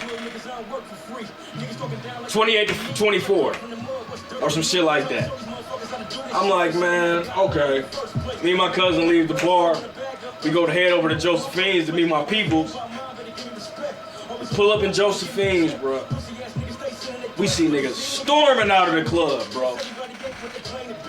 Walking out, niggas looking disgusted, bitches. Like, now mind you, when I was at the bar with my cousin Carmela, it's hoes in that motherfucker talking about some, we partying all night, we going hard, we kicking it. Nigga, we get to Josephine's, and we see how everybody looking, we're like, what's going on, what the fuck, why everybody leaving? Motherfucker like, man, Tom Brady, man, just ended it. I'm like, what the fuck do you mean, Tom Brady? Them niggas was just up 28 to 3. What the fuck do you mean Tom Brady just ended it? We're like, bruh, Tom Brady just ended it. It's over, man. New England just won. Damn. Nigga, my bro had a table at Josephine's that night, so we still had to go. Right. That was the worst club experience I ever had in my fucking life. Dog, it was so dead in that bitch. We was drunk and high, but it was like to drown our sorrows. Like, it was like fucked up in that bitch. The hoes were from saying, we gonna kick it all night and all this shit, just saying, well, I gotta work tomorrow and shit. Nigga, I'm like, man, what the fuck, dog? That was the worst club experience I ever had. And this is like a club full of people, because a lot of people were still there, because I guess they felt like they got a table or whatever. They had obligations, so they feel like, fuck it, we in here tonight. But even the DJ on the mic was like, man, yeah, okay, yeah, we in here tonight. We lost, but you know, maybe next year. Like, it was just so dead. Sounding like a Browns fan. A lot of people fan. don't know. You an avid Browns fan. Bruh, I hate it though. I hate it. Like, the Browns need to get their shit together, bro. How can you be this shitty for this long? The Browns are so shitty, their colors is brown. Like, they disgust me, bro. They fucking disgust me. The talent that they had last year is no reason why they shouldn't have at least been in the playoffs.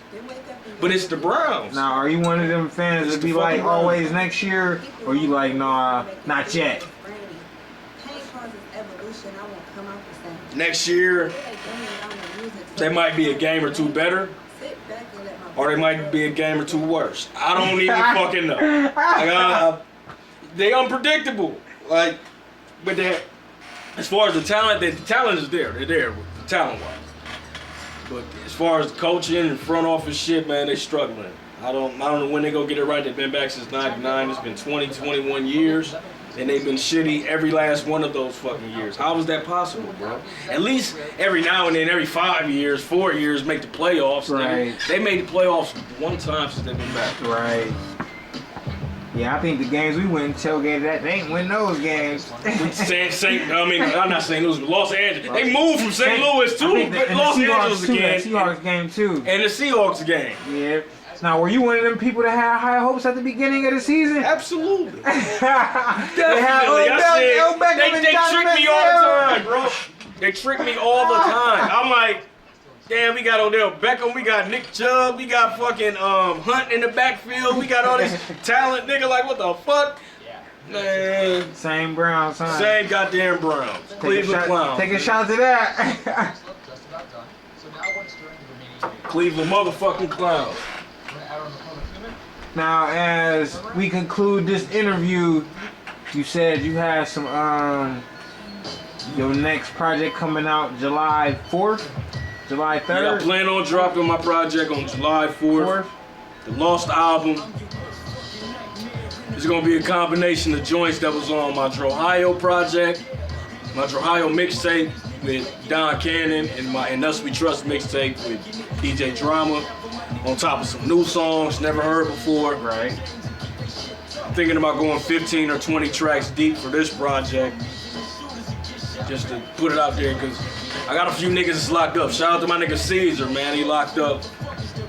And he like, bro, it's a lot of niggas in here that ain't heard your shit. I be getting niggas hip to your shit, they love your shit. Like, nigga, you need to put this shit on all platforms so niggas can hear it. Right.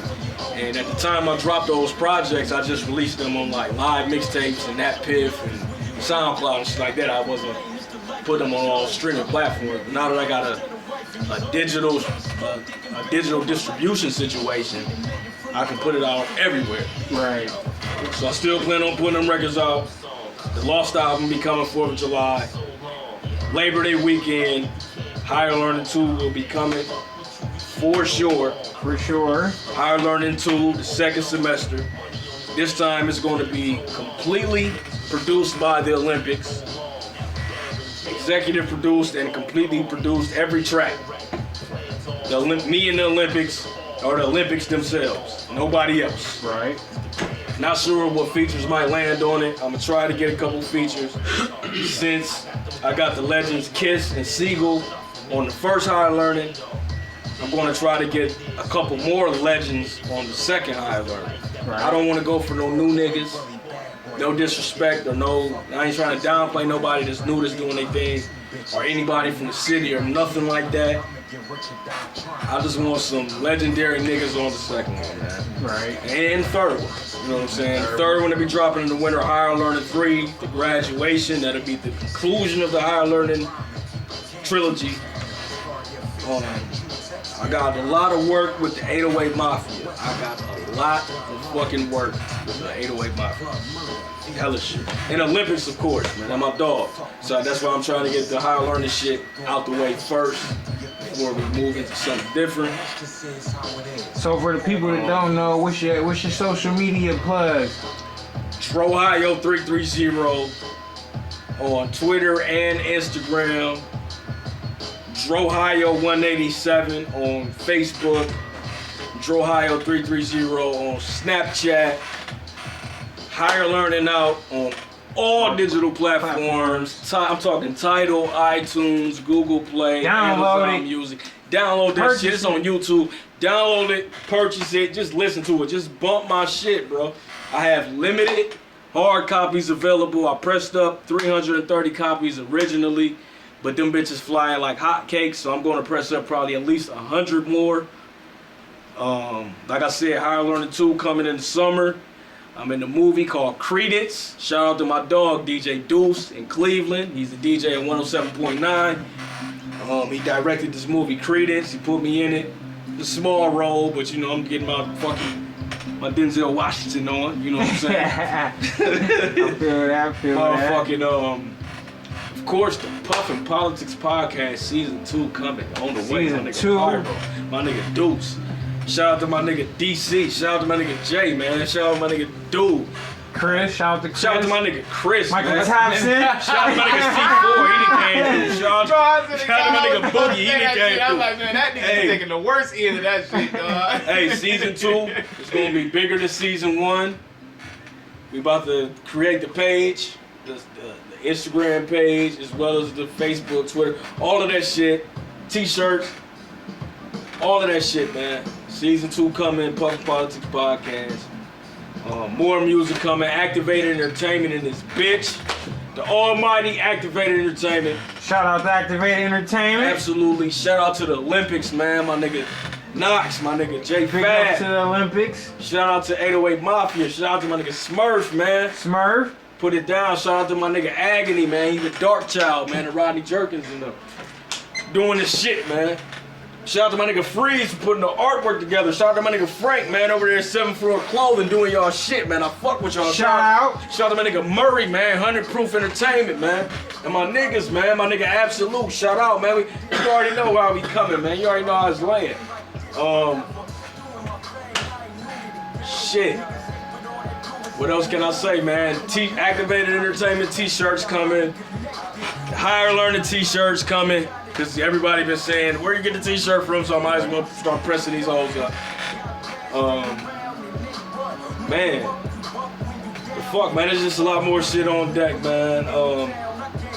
My nigga mentioned the documentary, man. We gonna try to put that together somehow, some way. We gonna come up with something. We wanted to do South by Southwest, but Gotta do something else because it's coronavirus. fucking coronavirus ruined everything. I was supposed to be opening up for Benny the Butcher at the Grog Shop in Cleveland on March 28th or some shit like that.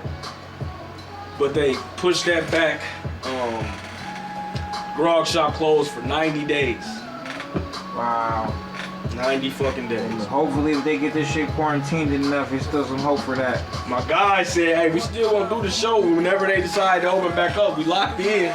So make sure you keep your slot locked in, keep your phone, you know what I mean? Don't change your number on the nigga or none of that shit. Keep a lookout for that. So Benny the Butcher coming to Cleveland. When he does, I'll be opening up. We don't know when it's gonna happen. But hopefully it does happen, and if he does, I will be opening up for sure. I'm gonna try to get that nigga on High Learning too. I'm gonna try to get like Benny the Butcher. I'm gonna try to get like AZ. AZ is one of our favorite rappers, or Styles P. I'm gonna try to get somebody special on this High Learning too, because I gotta do something to live up to what Higher Learning 1 did with Jay. You gotta get Freeze on that, man. You gotta get Freeze on that, man. Freeze, man. That's And my have guy. him shoot the video. That can happen whenever, though. That's my guy. You know what I'm saying? Gotta get him on that. So, before we conclude this interview, you know, this coronavirus is going on and shit. So, what are you doing to stay safe? Wash my hands, wash my ass, wash everything. I hate that the NBA season is fucked up right now. I hate that March Madness is destroyed. So what is your day like? Smoking weed, fucking with my niggas. I might go grab some food from somewhere. But it's like, you gotta pick it up. You can't just sit in the spot and chill. It's like, Right. Takeout only. you getting delivered or takeout. Right. So, Higher Learning, see you next to you. Out on all platforms. This bitch out there right now. I'm about to be moving around with hard copies shortly, man. All week I'm gonna be moving around with them. Tap in to get yours. If you haven't got yours, and I said I was gonna get it to you, I'm gonna keep my fucking word. I have to order more copies because more than 330 copies is necessary because I don't want to leave nobody out. Right. Respect. Higher Learning 2 and Higher Learning 3 coming. They all gonna be 12-track projects. So I'm giving you niggas a whole brick. A whole brick of music. 36 tracks, nigga. And I'm giving you niggas a lost album that's probably gonna be at least 15 tracks on top of that. So nigga, I'm working. I'm fucking working. This Puffin' Politics podcast is about to go up stupid next season. You know what I'm saying? It's the first project we promoting right here. I'm the first guest, technically. Shit is dope. I got my favorite track on that bitch. I'm Sure. Shout out to my nigga Deuce, man, in this motherfucker, I got man. my favorite track. So y'all go Sure. go like the music on YouTube, Spotify, SoundClick, share that shit, everything, man. Share this shit everywhere. Higher Learning. New videos on the way, a lot of new visuals. Higher Learning 2 will be coming soon. The Lost album will be coming soon. My nigga Pyro, man, plug yourself, man, because I know you got some shit on the way, man. My nigga Cloud9 Digital Studio, man. Cloud9 Digital Studio, man. Tap the fuck in, subscribe. My nigga got some work on the way, man. I'll sit here and listen to the music this nigga done created, and I'll be like, bro, why ain't this shit out yet? I'm a behind the scene nigga, you know what I mean? I understand that. I totally get it.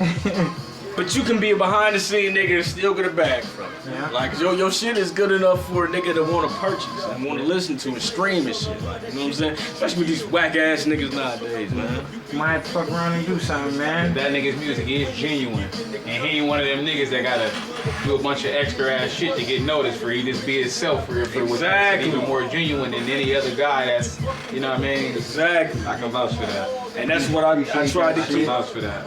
And that's why I try to keep my album on that same vibe. Some Right. genuine shit. I like to be around genuine individuals. I try to be a genuine nigga. I don't put on no fronts, or if I don't like some shit, I'm gonna let it be known. Right. If I like some shit, I'm gonna let it be known. You know what I'm saying? I think we need more of that in the world, especially at a time like now. Y'all niggas be safe. Quarantine yourself. Wash your hands. Wash your ass. Be safe, We man. gonna bounce back from this shit, America. I got belief. Yes, absolutely. I think a time like this is when we need to bring back the Puff Politics podcast. We might need to do it a little more often than every Sunday because everybody gonna be in their crib. I mean, what else is there to fucking do? You right about that. You know, That's something we might have to think about. this might be the time that we need to build. Yeah, especially since all the news and shit's all the same shit, so that's something we might have to do. But higher learning, Higher learning. my nigga L Dro, It's go out pop that now, shit, man. nigga. Out now. It's on all digital platforms, iTunes, fucking Spotify, Tidal, Google Play, Amazon Music, YouTube. It'll be up on SoundCloud. It'll be up on that Piff live mixtapes. It's on Audio Mac. Everywhere, man. Just So get even the if you shit. don't get a hard copy, you can Higher still learning. get a copy. Higher Hard learning. copies, I tap in with me for a hard copy. Exactly. You can still get a copy. Higher learning coming. I'm gonna buy more copies just to make sure niggas ain't left out. I'm gonna get some more hard copies. But once they're going for good. So tap the fuck in. Buffin Politics Podcast. My nigga Pyro, my nigga Deuce. Shout out to Kim in the building. She always hanging tough. Yeah. Act out on this motherfucker, man. Activated Like a brother and a entertainment. sister. Shout out to the motherfucking Olympics. Agony. 808 Mafia. 808 Mafia Smurf. All right, guys. Shout out to Ciroc. Ciroc in the building. And that Tito's behind you, man. We set up for the week, man. We ain't even sip on the motherfucking Tito's. We get nigga. I'm gonna come over here during the week, though. Yeah, I'm we gonna come set up. I need Niggas to ain't come gotta get go a to the shot liquor every store day. no more. Coronavirus, niggas prepared. I gotta come by here and get a shot every day, man. All Nigga right. ready. All right, we go, man. Higher learning interview in depth, niggas. Puffin Politics Podcast, special edition. We gone.